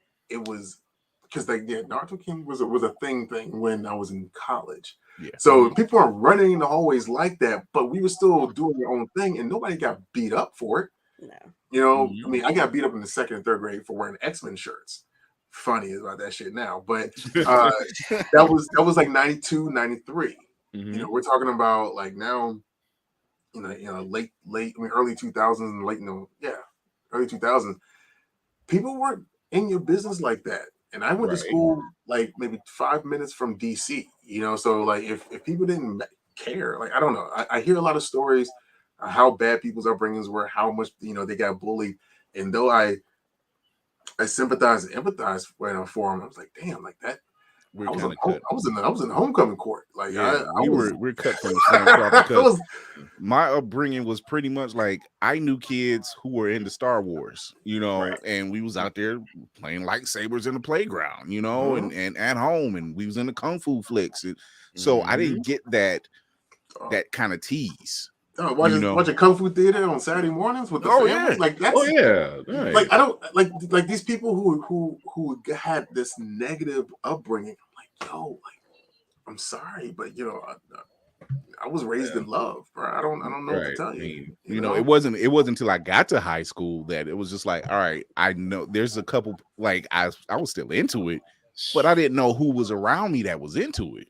You know, so it was like I didn't have anybody to talk to about it. Except for my school was not like that, because we were in homeroom. We're watching episodes of like Rurouni Kenshin, and yeah, like wait, okay, I went to the wrong school. Yeah, like we were, and then I got introduced to Devil May Cry, well after it had been out, and I didn't know anything about it, and then that's when I started like watching like Ninja Scroll, and I mean like this is when Blockbuster, when Blockbuster and Hollywood Video were available, and like I was Friday able, nights was lit. I was able to get into the culture with people who just said, "Oh yeah, I like that shit too." And one of them is like Chris from Three Black Geeks, and even in Eris from two of the three Black Geeks were in my high school. Like we graduated together, in the same class. Like so, it was all we were all together, and none of us got like that was. Yeah, I didn't find out till like later. Mine too was running into guys like that. I didn't find out till later that guys that I've known since kindergarten. He was like, "Wait, you still in the comics?" I'm like, "Yeah." I never left it. I mean, that's the thing about it. Is like you pointed out, it's the things that some kids are running into now, we didn't run into ourselves. Like you guys talking about, you ran to your groups that like the same things you like. Same way, it's like the first time I had mentioned I watched Ronin Warriors, 6 black dudes came out of nowhere like, yo. Same six black dudes I'm friends with now, 20 years later. It's usually what it takes, but it's wild that it's like I used to always sit there and say the 3 things that bring people together: sports, anime, and food. As long as one of those 3 things, you'll find people that'll come together on those things. But it's amazing that, like I said, it's like I feel for those that get bullied. I mean, I was always told when I went to high school, you learn how to fight or get your roast game up. One of the two.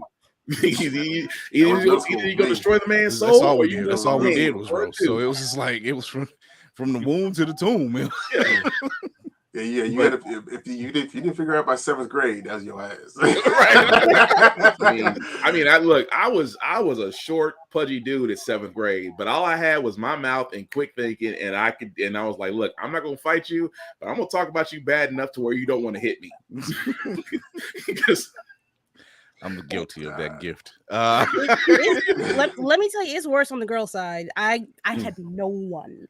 All I had was the fakery of liking boy bands, allegedly, and I liked one. But if I had known how many dudes were watching like nerd shit in high school, I would have cleaned up. I would have been an absolute menace in that high school. I promise you. As the only girl in that high school watching nerd stuff, I would have cleaned up. What year did you graduate from high school? 2000. You graduated in 2000. Yeah. Oh, really? Yes. Oh, okay. Yeah. So I came out. We came out in 2002, and I had a lot of female friends that I was cool with because I was watching Sailor Moon. We were watching. Sister. Yep. That's the thing. Between Ronin Warriors, Sailor Moon. I was even watching the slave allegory of Pokemon. And I was watching everything, you know what I mean? But and like there was never anybody in my school anywhere that they hid what they were into. I mean, between so many Hello Kitty, this, that, or third, Tamagotchis, and then folks would bring their Game Gears, and then they would play them for like 20 minutes, and then the batteries would be dead, and then what I mean, like it was. I mean, this is the thing, like it was like my stuff is about my egg about to die. Yeah, right. Like I don't. We were all into our shit. Yeah, Friday nights were something because besides Hollywood and Blockbuster, we had cable access, and this is when ECW was just coming on into the scene. And like after ECW would go off, you would get Crying Freeman, Devil May Cry. You would get not Devil May Cry. What was it? Devilman? I think it was Devilman. Yeah, Devilman. And then Lupin the Third. They would show all the Lupin the Third stuff. Yeah. So, and that was before Toonami. You know, so it was just like I was already like knocking on my brother's bedroom door. Hey, turn to this channel real quick. It's on. You know, you talk about cable access. There was always Suncoast. That's what got me. Suncoast in my pockets. So we were doing everything because like I stopped playing football in my sophomore year of high school, and it was like from there it was all ROTC and then peer mediation and then mock trial debate team, and then instead of staying in all the time on Friday nights, we would hit the racetrack, you know, because all of us were afflicted by the Fast and the Furious, you know, and you know had to have underbody lights. And, you had tutors and muscles, huh? Right, you know what I mean?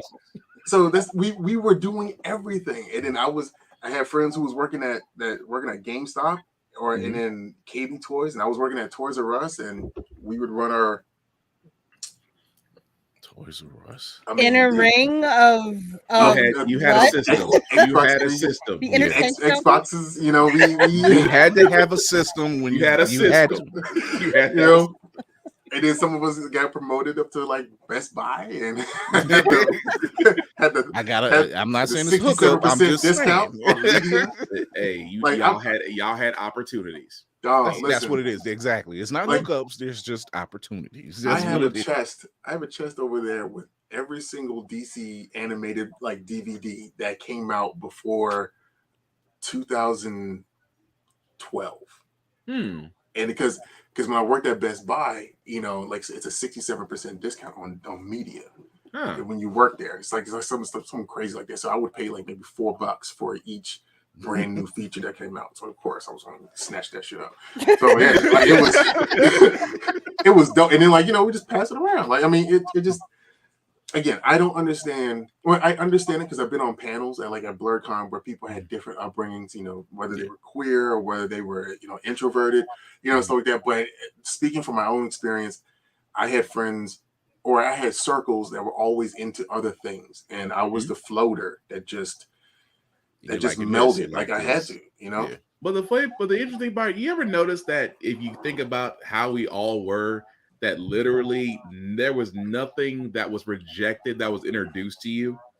If you really think about it, because I was a big wrestler. I've been a big wrestling fan since Mid-South wrestling, especially here where I am in Tennessee. So I had all the regions, but to tell other people that were up north or out in California, it's like, oh, well, you didn't know about, you know, Florida, you didn't know about FCW or ECW or XF or XCW, which is crazy in itself. But whatever you suggested, people, it's like, hey, here's a tape, check it out. Yeah, I think our house Monday nights, during the Attitude Era, especially our house Monday nights, dude, was bananas. Yeah, like me, my brothers, my stepdad, like we're just flipping between the commercials, flipping back. Yeah, but it's just amazing where it's not even just wrestling though. Like anime was a big one. Like for me, Dragon Ball didn't get introduced to me till I was in college. Like I knew about some anime, but it wasn't before you had nine brothers. And when I went to college in 2002, you had 9 brothers in a dorm room watching the Namekian Saga, and everybody. Keep in mind, you've all been in dorm rooms. Could you imagine guys my size, 9 of us in a room? You made it work. You made it work. Nobody says a word. See, and the thing is, what's dope about everything was as far as anime is concerned, because if you remember Ronin Warriors coming on and it was syndicated, they stopped when the team got scattered. Yeah, right. And it was so difficult to find out what happened after that. And I stopped caring about it, right? Until someone has said something about Ryu being in some sort of wildfire white armor. Yes. Wait, that there was more to that story? You know what I mean? They're like, yes, nigga, like what? And that, point me, and then the idea that there was so much, because like as far as Dragon Ball is concerned, we only saw in American television, we only saw like several episodes of the first series, which is what 64 episodes was Dragon Ball GT. No, for Ronin it was the first was 52. The first was 52 episodes. Yeah, of Dragon Ball. For Ronin was 52. For Dragon Ball, I think it was. You might have been right on Dragon Ball. Yeah, Dragon Ball. Oh, you talking about Ronin Wars? Yeah. No, Dragon Ball. I think it was like 180 episodes, and Dragon Ball Z had 191 episodes. Yeah, and Dragon Ball GT had 64 episodes. So I never saw all of the first part of Dragon Ball. I never saw the Tenkaichi Budokai tournament with Piccolo fighting, Goku, or Tenshinhan fighting Goku. I still have not seen that. And wait, it's not on it might be on Hulu. Wait, no. Take it back. It might not Crunchyroll. No, it's probably on Crunchyroll. It's not on. Is it because like and the thing is don't Funimation too. Things if I can watch something that's dubbed, that means I can watch it when I'm on the road, because I'm always going to work or whatever. So if it's not dubbed, then I kind of shy away from it unless it's something that is like appointment television, like current One Piece or My Hero or something like that. So the idea that I'm just you need to join us, Kira. Quit playing. It keeps staring at me in the damn Netflix queue. I'm not watching it. I refuse to watch it. No. Church doors. One Piece. Kira, the church doors are open. Come on. The church doors are open. No. Let me say something. Okay. To everyone who has a problem with One Piece, you are always looking for an anime to watch, right? Whether it be a new one or be an old one, you're looking for an anime, something to just occupy your time. We are on episode 1062 or some shit like that.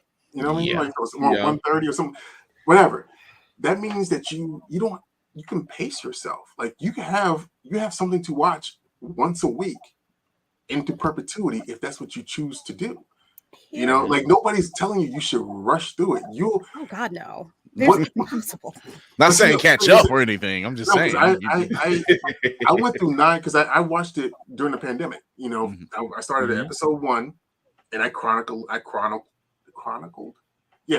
the entire experience when I hit certain points, and it took me 8 months to get to like 950 episodes.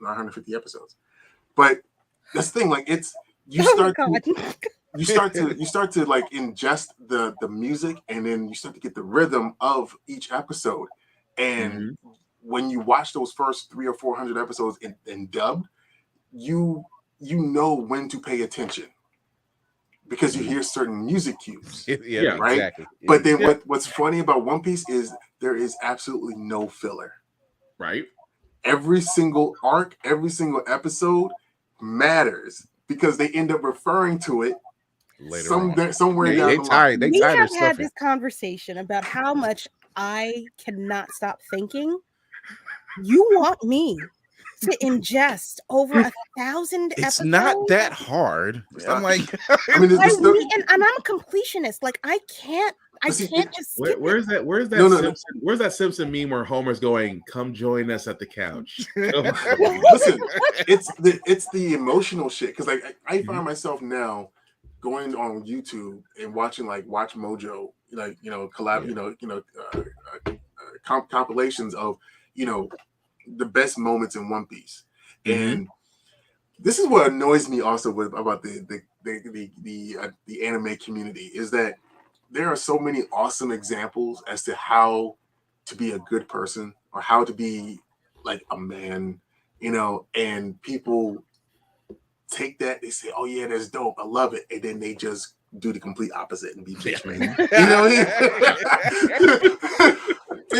Zoro took the pain from Luffy, and people were like, "What happened?" And he's like, "Nothing happened, my dude. Like come on, like this is literally like when you say friendship."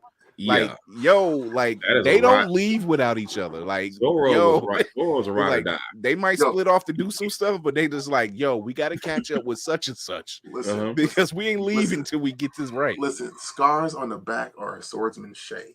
Man.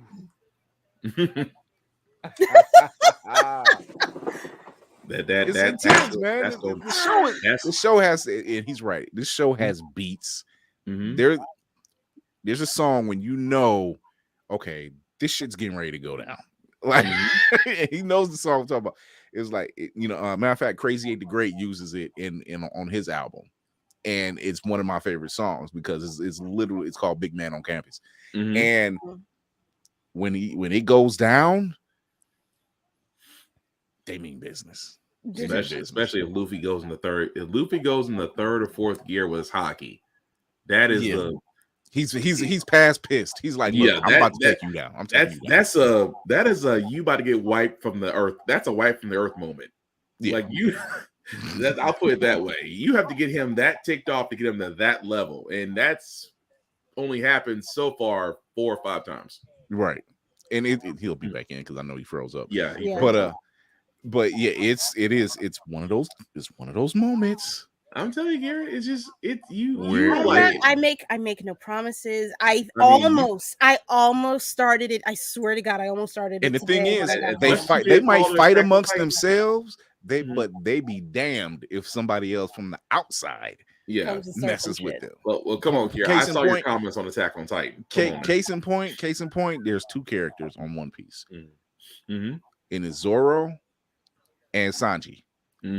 They will butt heads consistently, but let them 2 go off on somebody else, you're washed.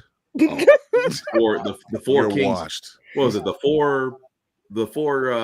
four kings or 4 Marines arc? Yeah, they ran the gauntlet between them 2. And when I say Zoro would do it because he has his 3 sword style, he'll do it with a sword in his mouth. Sanji would do it with a cigarette in his mouth and hands in his pockets, and they will whoop your ass without breaking a sweat. They're just like, okay, wait a minute. But so it's one of those movies or one of those shows. One of those shows that it's one of those shows. Is probably a better word to use. Well, you can try watching. They actually have a couple of them that's on. Well, I don't know if they're on Netflix now, but I can't remember the arc. There's a couple of movies. There's a couple movies on Netflix. But there's an arc on there where the whole squad shows up in black. They show up in black. You'd be like, not only did y'all come up squatted up, y'all came up like y'all was the mafia. That was this is about to go down. I'm telling you, they're getting ready to cause damage. So that was a pull up moment. Was that post Going Merry when they came? That was post Going Merry. It was post Going Merry where they came back after 7 years. Yeah. Okay, it was post Going Merry. And see, that's the other thing. There's a part where the Going Merry is their first ship. Yeah, and when that ship went through hell. That ship, but it was an old ship, but it went through hell. And when they ended up having to get rid of it, it was damn near heartbreaking. Yeah, because you've always had a car that you really loved or something like that, and when it's its last leg, there's no way it's gonna make it. It's just not gonna. Got a poor little out for Jessica Rabbit. Right? Yeah. You're just like, this ain't gonna happen. It's not gonna make it. But I do gotta ask because now that because you've been watching Attack on Titan for a while. I'm finished. Oh, you're done. You got to the current. I think we talked about it in your room. Yes. We talked. Okay, I wasn't there. The discussion was Aaron wrong, and we were pretty much in agreement. Like, no, he wasn't. No, he ain't wrong. He wasn't wrong. It was just like a little bit too far, but I mean, but see, even when that was said, I often said, I'm like, y'all think he went too far. I say sometimes you got to put somebody. You got to, it's just like walking into the prison yard. You got to whoop somebody's ass so everybody else know not to mess with you. They did threaten to wipe out his entire race. The entire race. So, I mean, they said it. We were minding our business behind the wall. Y'all were sending motherfuckers over here like they were trash. Right. You And he did give a warning. He did say, if you come for us, I'm going to release them. What did they do? He's like, no listen, right. no y'all listen, don't listen. no All listen. right. You So gonna hear me? it's one of the things. It's just one of the the Magneto things. principle all over again. I literally go somewhere away from you, and you still want to mess with me. You brought this upon yourself. But see, that's the beauty. Like with One Piece, that's one of those things where you're just like, he's right. There's no filler. Like it alludes to something else. It might seem like it, but trust me, it goes down the line. You're just like, yo, But wait a I minute. will say this: prepare yourself for at least the Whitebeard and because that I ain't gonna lie, as a grown man, that made me cry. Whitebeard made me cry, and what going after Ace is that arc? after Ace, yeah. Ace and Whitebeard, those events made me cry. I'm not. Sabo made up for that though. Yo. Sabo made up for that. He was like, you know what? Yeah. For him, I'm doing it. You know? Yeah. None of these names and words mean anything to me. No, I mean, I might someday decide to embark upon this journey. I feel like I need to tell you. If you ever feel so inclined to watch, I feel like I need to tell her. I just feel like I want to tell her. I was like, well, don't, because I'm really not going to watch it if you give anything away. I would hope intense watch it. Yeah, it's an intense arc. I will get there someday. I will make it to the promised land eventually. Probably. Okay, so you know who Luffy is. I'm just saying it. Yes, you know who Luffy Rubber is, Band right? Man. Have you seen? You know what? You've seen the X on his chest when people cosplay him, or you might. Yeah. That arc will explain that X. Mm-hmm. Okay. You know, it'll explain that scarring, and it was just like, that was a hard one. Yeah, he earned it. Yeah, he earned it. Man, that's a battle. That is a battle. My God, I'm just like, would y'all hurry the fuck up and get him? But I'm glad. I'm glad you enjoyed Attack on Titan, because at first you wasn't gonna watch it, and then you no. I had started it I started a while ago. I just never got a chance to finish. Oh, you never finished it? Okay. Yeah. Yeah. No, I didn't have any hate for it. I was like, all right, can we get to where we're going? It was dragging at that one. There's that one like 2 or 3 episodes where it's dragging and then it takes off. I just couldn't get past that third. Like I couldn't get the wheels to turn. You couldn't get past the basement. Yeah. I didn't get to the basement. You didn't get to. I hadn't even gotten to the basement. Took you a minute. Yeah, it took me a minute, dude. Took me a minute. I was like, who are all these characters? I have a feeling none of you really matter at this juncture. I wasn't wrong. I need y'all to get to the point with this. I mean, you ain't wrong, but I mean, you ain't wrong. You just got to introduce the NPCs. So exactly, it's good stuff. It's just good stuff. But see, this is one of the, because like my son, he's watched Naruto. He's watched all of that. Mm-hmm. And he was just like, he said, "Dad," and I'm like, but when I told him about One Piece, he's like, "Dad," and I'm like, yeah. I wasn't gonna watch Naruto always had that fire soundtrack. I'm sorry. One of them was gonna get watched. Yeah. One of them was gonna get watched. As long as Rock Lee was somewhere in it, I'm like, that if that is not inspiration, I'll be honest, as a grown man, I still watch some anime before I go work out. I will literally go back and watch that whole Master Man, I take my leg weights off scene was just dude. No, that's classic. That's classic. I'm like, Master Man, take my leg weights off now. And I'm like, what you gonna do? Yeah. What you about to do with the leg weights? He about to get it. That in My Hero, I will watch those scenes, or watch the in Ronin Warriors where he actually does the White Armor Inferno for the first time. Those are amp up scenes for me. All right, I got 4 days. I got 4 days to myself. I do not have to go to work. I make a vow. Mm-hmm. I will give it a good college try to watch. Please do it. One Piece. No, I will try. No, that's not fair. That's not fair. No, it is. I'm not doing it with any mouth. This is if I'm going to try something, I will try. Because there's certain. The reason why One Piece strikes the way that it does for everyone who watches it is because there are seminal moments of their friendship that you wish that you had. Mm-hmm. You know, like there's the one moment where Nami is like, "Yo, help me," and Luffy takes off his hat, puts it on her, and he's like, "Of course I will." And then he looks at the fellas like, "Let's go," and they about to go whoop that ass. You know what I mean? Yeah. And like, if you don't, that's like I don't know what episode that is, but that walk. You know, with the soundtrack, that was what that was 3 Towers playing. I mean, yes, it's gotten to the point where I know the names of the damn songs. but I often say, I'm like, watching Luffy walk, I'm like, he must have the strongest fucking ankles in history. Or the toes, because the toes. My guy is walking around in sandals and. They were in the snow at one point. All he was just like, I'm cold. He puts on a coat. My guy, you still got sandals on. Yeah, dude. But still strutting with it. But see, and the thing is, you know, One Piece, like I haven't bought a single piece of paraphernalia for One Piece at all. You know, I'm more moved by My Hero a lot of times. Because I ended up watching that every single time a new season comes out. I watch the entire thing all over again and I don't do that. I can't do that with One Piece, but because it keeps going. It keeps going, right?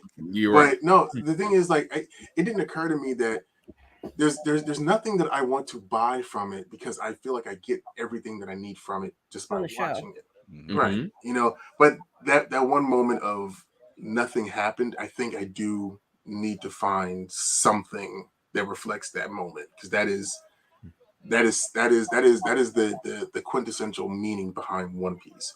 But I will be pissed if the One Piece is the friendship that you gain along the journey. Oh, that would be if that is what the One Piece is, I will be pissed. Like we went through all of this. This is lost all over again. Turns out to be an after school special. I'm gonna be mad. It's starting to sound like that, fellas. I hate to tell you, from all the clues that I've heard from all the people talking about. The thing is, he was gaining it from the very beginning. Like, he just had that ability. You know. Just see Gold Roger at the end talking about the real friendship is you. That'll get that skeleton smashed. I'm gonna be honest. I went through all this. Just you died for that? No. But yeah, it's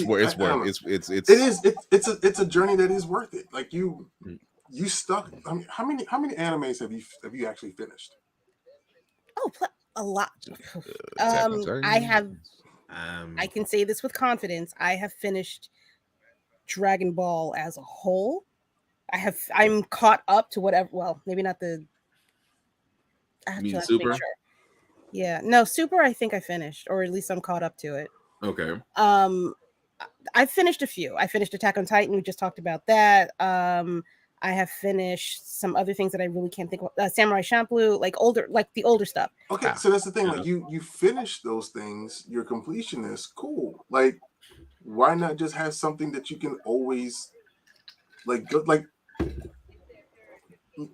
can't see. Well, actually, no, you can. So this right here, like these are these are Marvel's famous couples, right? You got Peter and Mary Jane, Cyclops and Jean Grey, Rogue and Gambit. For 12 to 15 years, I only had Peter and Cyclops. You know, Peter and Mary Jane and Cyclops and Jean Grey. When this third set came, when I finally received it from a friend that found it for me, I didn't know what else to do. Like the search was over. Yeah, you know, I'm missing 4 Zords from the Zordon era, you know, of Power Rangers, and I know how much all of them cost. I mean, Titanus is going to cost me at least $450 at a con, you know, and I need a Warrior Wheel. I need the in space Zords, but then as soon as I get them, that's it. The journey's over. What's it all? Yeah. What's it all for? You know, what's it all for?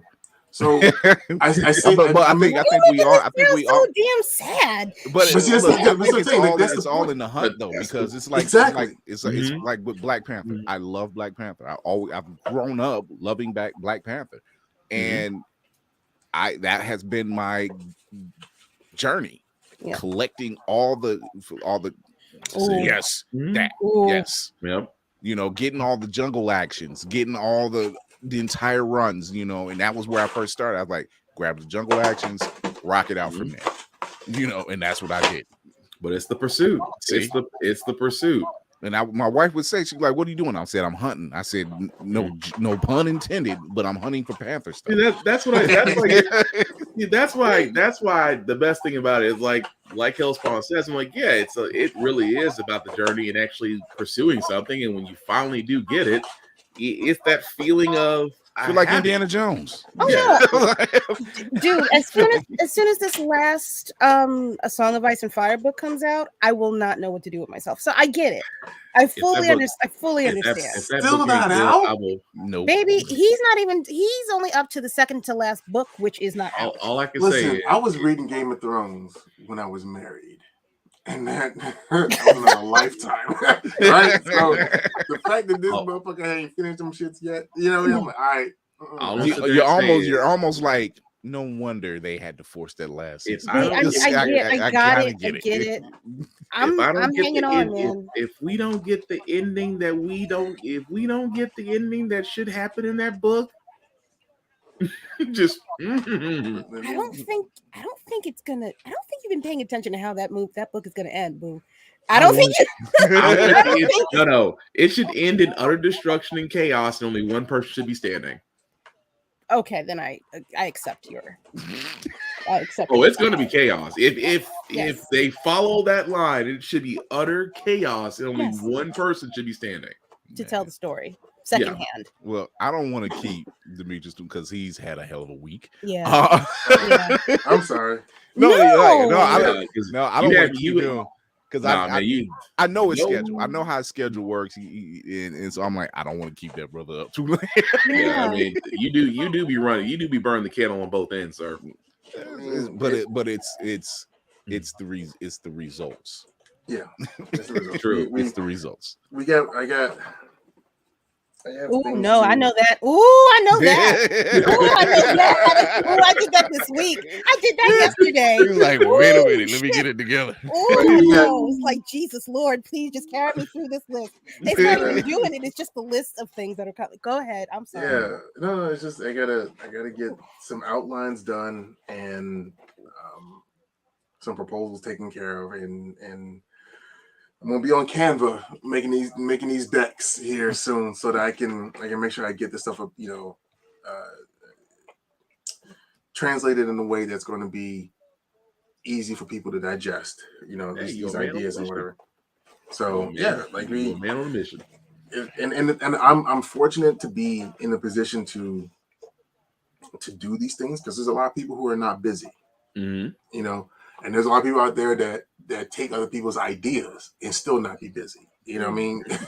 It's just a matter. It's just a matter of how genuine are you in your mission and how genuine are you for the things that you want to do. It's just right. And a lot of people don't know what being genuine looks like, and so it looks so something so foreign to them looks like trouble. It looks like something they need to fear and they need to protect themselves genuine, from. It's weird, but when it's imitated, it's normal. Right, and that's where the comfort zone comes into play, and that's where people accept diminished products. And it's, and that nowadays you just gotta let people fall on their face and just hope that they don't take the rest of us down with them. And that's why you just pay attention to who's actually working as opposed to who's trying to the shock jacks of them all, I guess. I'm good. You know what I'm saying? Like you see people for who they are and you see how they move publicly and privately, and you're just like, you know what? Ever since I started having a better sense as to who I can be around or who I can speak to, everything else has been elevating. It's like as soon as you drop the dead weight, you just buoy further up. Yeah. You know what I mean? Yeah. And it's just it's amazing. You know, I've had that week. I'm like, yo, Chris, okay, all right. the I conversation feel we like had, it's a plastic collection plate. I was just like, yo, the conversation we had a couple that days ago, Yeah. is exactly what is everything that you just said. yeah. That's That's why everything. I look, and Demetrius knows how I move. I watch, I chill with it, you know, and I take it in. But I'm like, yo, yeah. Something else that I was one of my mentors told me is like, you know what, people will either show you that they can do what they say they can do, or they'll show you that they can't do what they say they can do.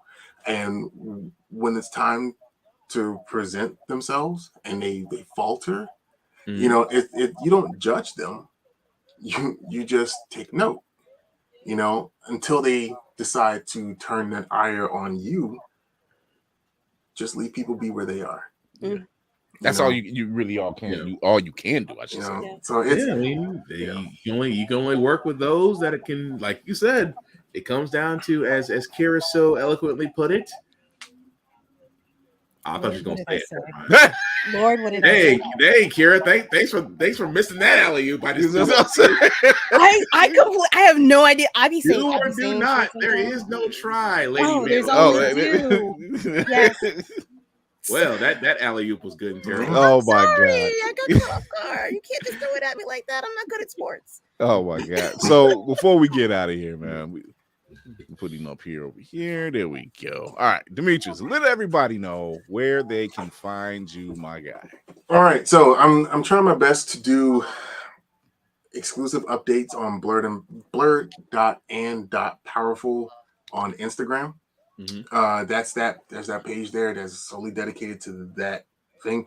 Hellspawned _cosplay, as you see, is my my cosplay page on Instagram, and Hellspawned on TikTok. That is, I don't know. I just feel like I can have fun on that, and you know, I'm not gonna lie. I have fun on that one. You know, my Facebook is. I try my best to be as Family friendly? no. Oh. No, I try my best to be not all the way me on my Facebook, because I do have people on my Facebook that I want to do business with. Mhm. and Let me go and find this right now. No, it's just certain circles. You gotta watch how you certain walk. things. He's fine. Yeah, you know, there's because like I there's some things that I want, and like you can't. There's a lot. I mean, if I was like, this was 3-4 years ago, oh man, my Facebook was reckless, and no one would probably want to work with me. But there's a bigger picture at play here, so I have to be somewhat reasonable. But you know, I try to find as much comedy in life as possible, or you know, I try not to take things too seriously anymore, because that's the shit that ages you. You know, so you know, I see people act like clowns. I'm gonna treat them like clowns, and I don't like clowns, so I don't pay attention to clowns. So or short people. Hey. Listen, not the women. Not the women. The Berkeley challenge. Listen. Short people will always get a certain level of attention because they need it. You know, they crave it. You know, and I don't know if it's, there was something it was someone, and I know them, and they're good people, but it was something I seen a while back, or someone I had seen him a couple months ago, and we were standing in the room together, and that you were the first person I thought of, and I'm like, oh yeah, okay. I'm like, that's how that works. I was like, okay, there it is. All right. And then I watched how they moved, and I'm like, there it is. See, the thing is, I've seen it this week. Where people don't like what I say, people don't like how I say things, but people rarely disagree with what I say. Right. You know, like, and you may not like it, but you ain't say I was wrong. So and it's true too of people who do me wrong. Like, like listen, hey, he did it to me. Watch. and watch, and then I get a screenshot like I get a screenshot like a month later, nigga. Like, like I did not tell you. What was like, it? yeah. Oh Hey. my God, Hellspawned, man. You know, we've been friends for a while now, and it was just all about getting you on. It was just scheduling to get you on. So, but I appreciate you coming through, man. I got to give you this. One more. Thank you for coming through. Meet him after the show. He'll sign your records and whatever. You know, sign babies.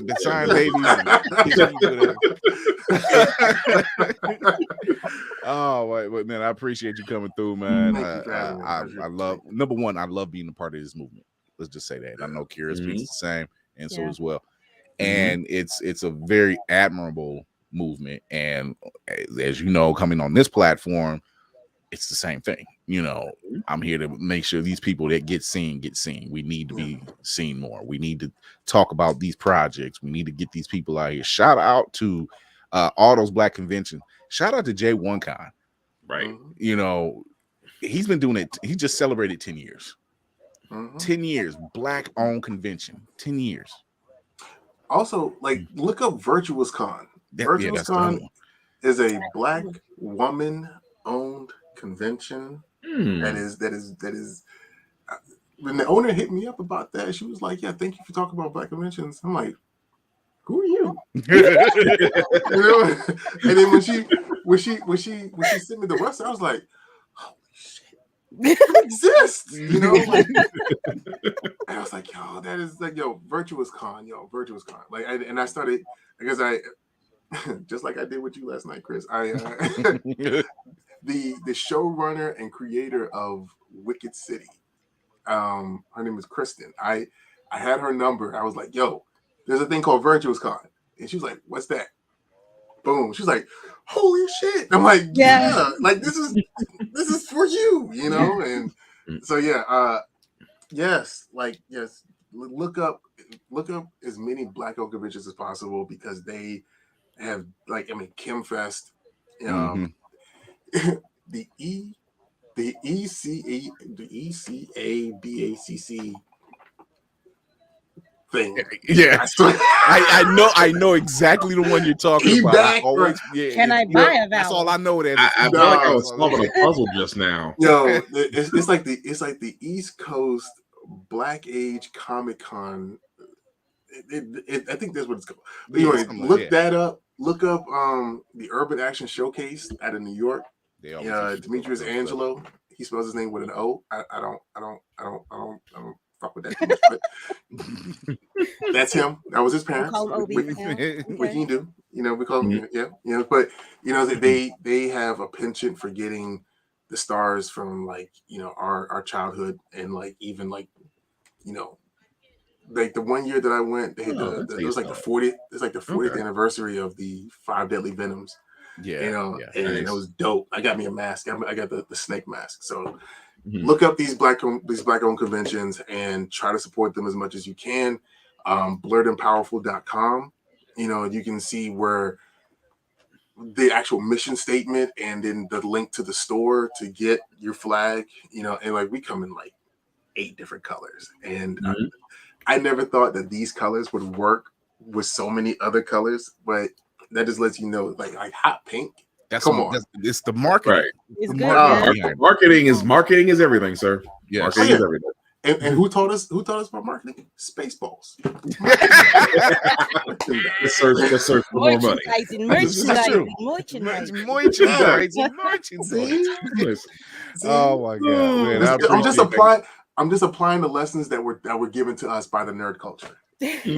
How was this hard? Not wrong.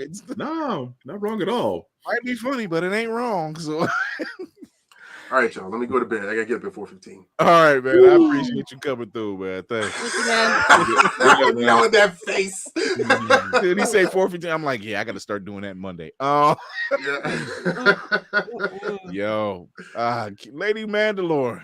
Let's talk about it. Hello.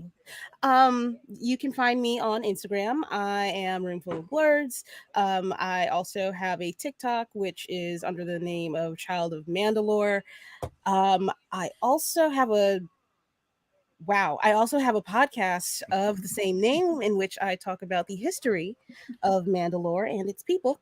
You should check that out. It's very interesting. And every Saturday at 9 p.m. Eastern Standard Time, I have a chat room on Fanbase, and we have fun. We talk about everything. Sometimes we have special guests, like our lovely Demetrius Holt and our lovely Chris Fury. It's wonderful on there.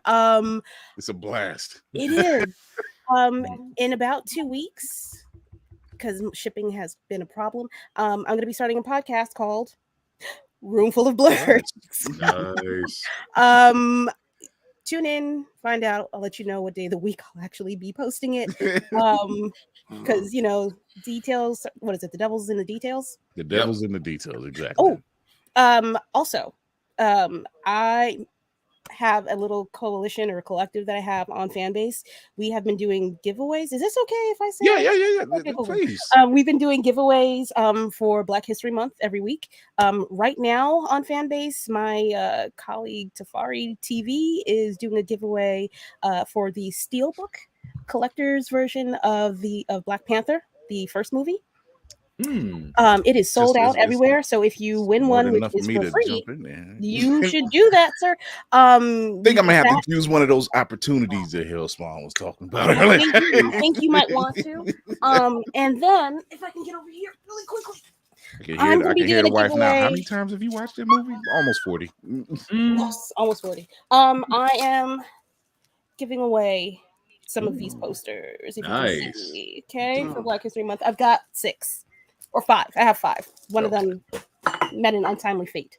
But that'll be that. We're going to be doing that for the next 3 weeks. You should stop by. Dope. Okay. Dope. Will, aka the Black Spartan. Black Spartan, because the other Will has won because he had the high ground. Yeah, cinematic assassin. Cinematic assassin won the name. So so Black Spartan. And the reason why Black Spartan, well, until Amazon gets its stuff together, I guess we're not gonna. I guess you'll find out then. Right? Amazon is messing 2 deliveries up right now. So that being said, as you can find me, guys, BlackBox447 on all socials. I usually do reviews on everything that I watch, that I play, that I read. And sometimes gem stuff, because I believe in trying to get to Demetrius Hellspawned over there, because that man is in incredible shape, and I'm just trying to get to his level. Is he shaking? Hardly.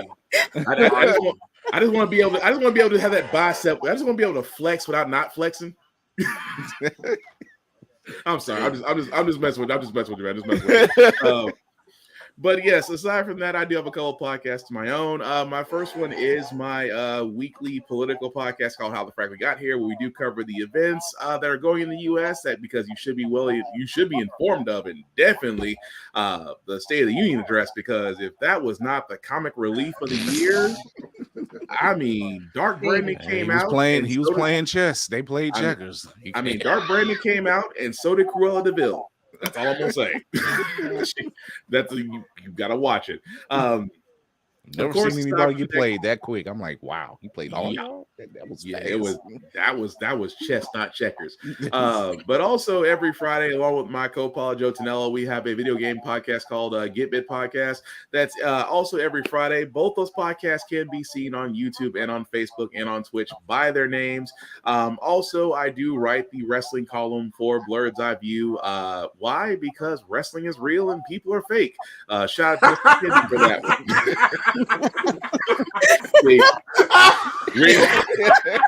Real wrestling fans know when you know the gimmick. When you know the gimmick. The fact that I got Hellspawned laughing and Chris laughing, you know the gimmick. I just don't have the mic in my hand and not yelling it. So my God. But yeah, aside from that, guys, I am a very friendly guy on social media. I just have one rule: don't be a creeper. And aside from that, as I'm trying to say on a daily basis to everybody, literally there is no competition. You are basically it. You are in your own race, but I am rooting for you. He's in tears over there.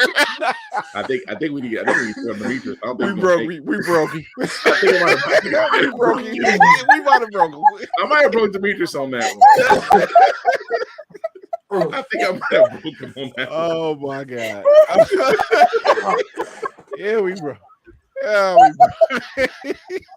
Wait, I can't breathe. Oh my god. All right, everybody. It is your man on the wall, Chris Fury, here for another great episode of Blerd's Eye View. Thank you for tuning in. I want to thank my guests, Hellspawned Cosplay, and my awesome team for joining in with us. If you are watching this and it's your first time checking us out, go to the IG channel, go to Blerd's Eye View. You'll find the link tree in the bio. We broke him. We broke Demetrius. We broke him. He's gonna text me tomorrow. He's like, y'all broke me. Y'all broke me. You can go to the link tree in the bio. It'll send you to all the great stuff, including Facebook on Blerd's Eye View podcast. You can also catch it on Twitch, Blerd's Eye View 1, and you can show your love on the YouTube channel by hitting that notification bell and hitting that subscribe button. You can also listen to us on Opulence Radio. Just download the app completely free. You can hear all past episodes all day, Tuesdays and Thursdays. And we're taking a break Tuesday because, you know, that's not Side Chick Day. That's just Valentine's Day. And there's gonna be some people that we gotta keep peace in the home. Yeah, we all gotta peace Black Spartan. I mean, my wife don't even deal with that day. We just Dude, I have to keep peace in the home for two reasons. I got two reasons. Peace must be kept. Peace must be kept. Peace and preservation of life. But until then, which you'll probably see a past episode on there, somebody's gonna get in trouble. We're like, wait, you're watching that show and it's Valentine's Day? Don't blame me. That's what we do. We don't break up homes. It's just that's what we do. We, provide entertainment. Until then, tune in every other Tuesday at 8:30 p.m. Eastern, Facebook, YouTube, Twitch, and Thursdays at 9 p.m. Eastern, Facebook, YouTube, Twitch. And until then, thank you to the team. Thank you to my man Hellspawn. We'll see you guys later. Bye.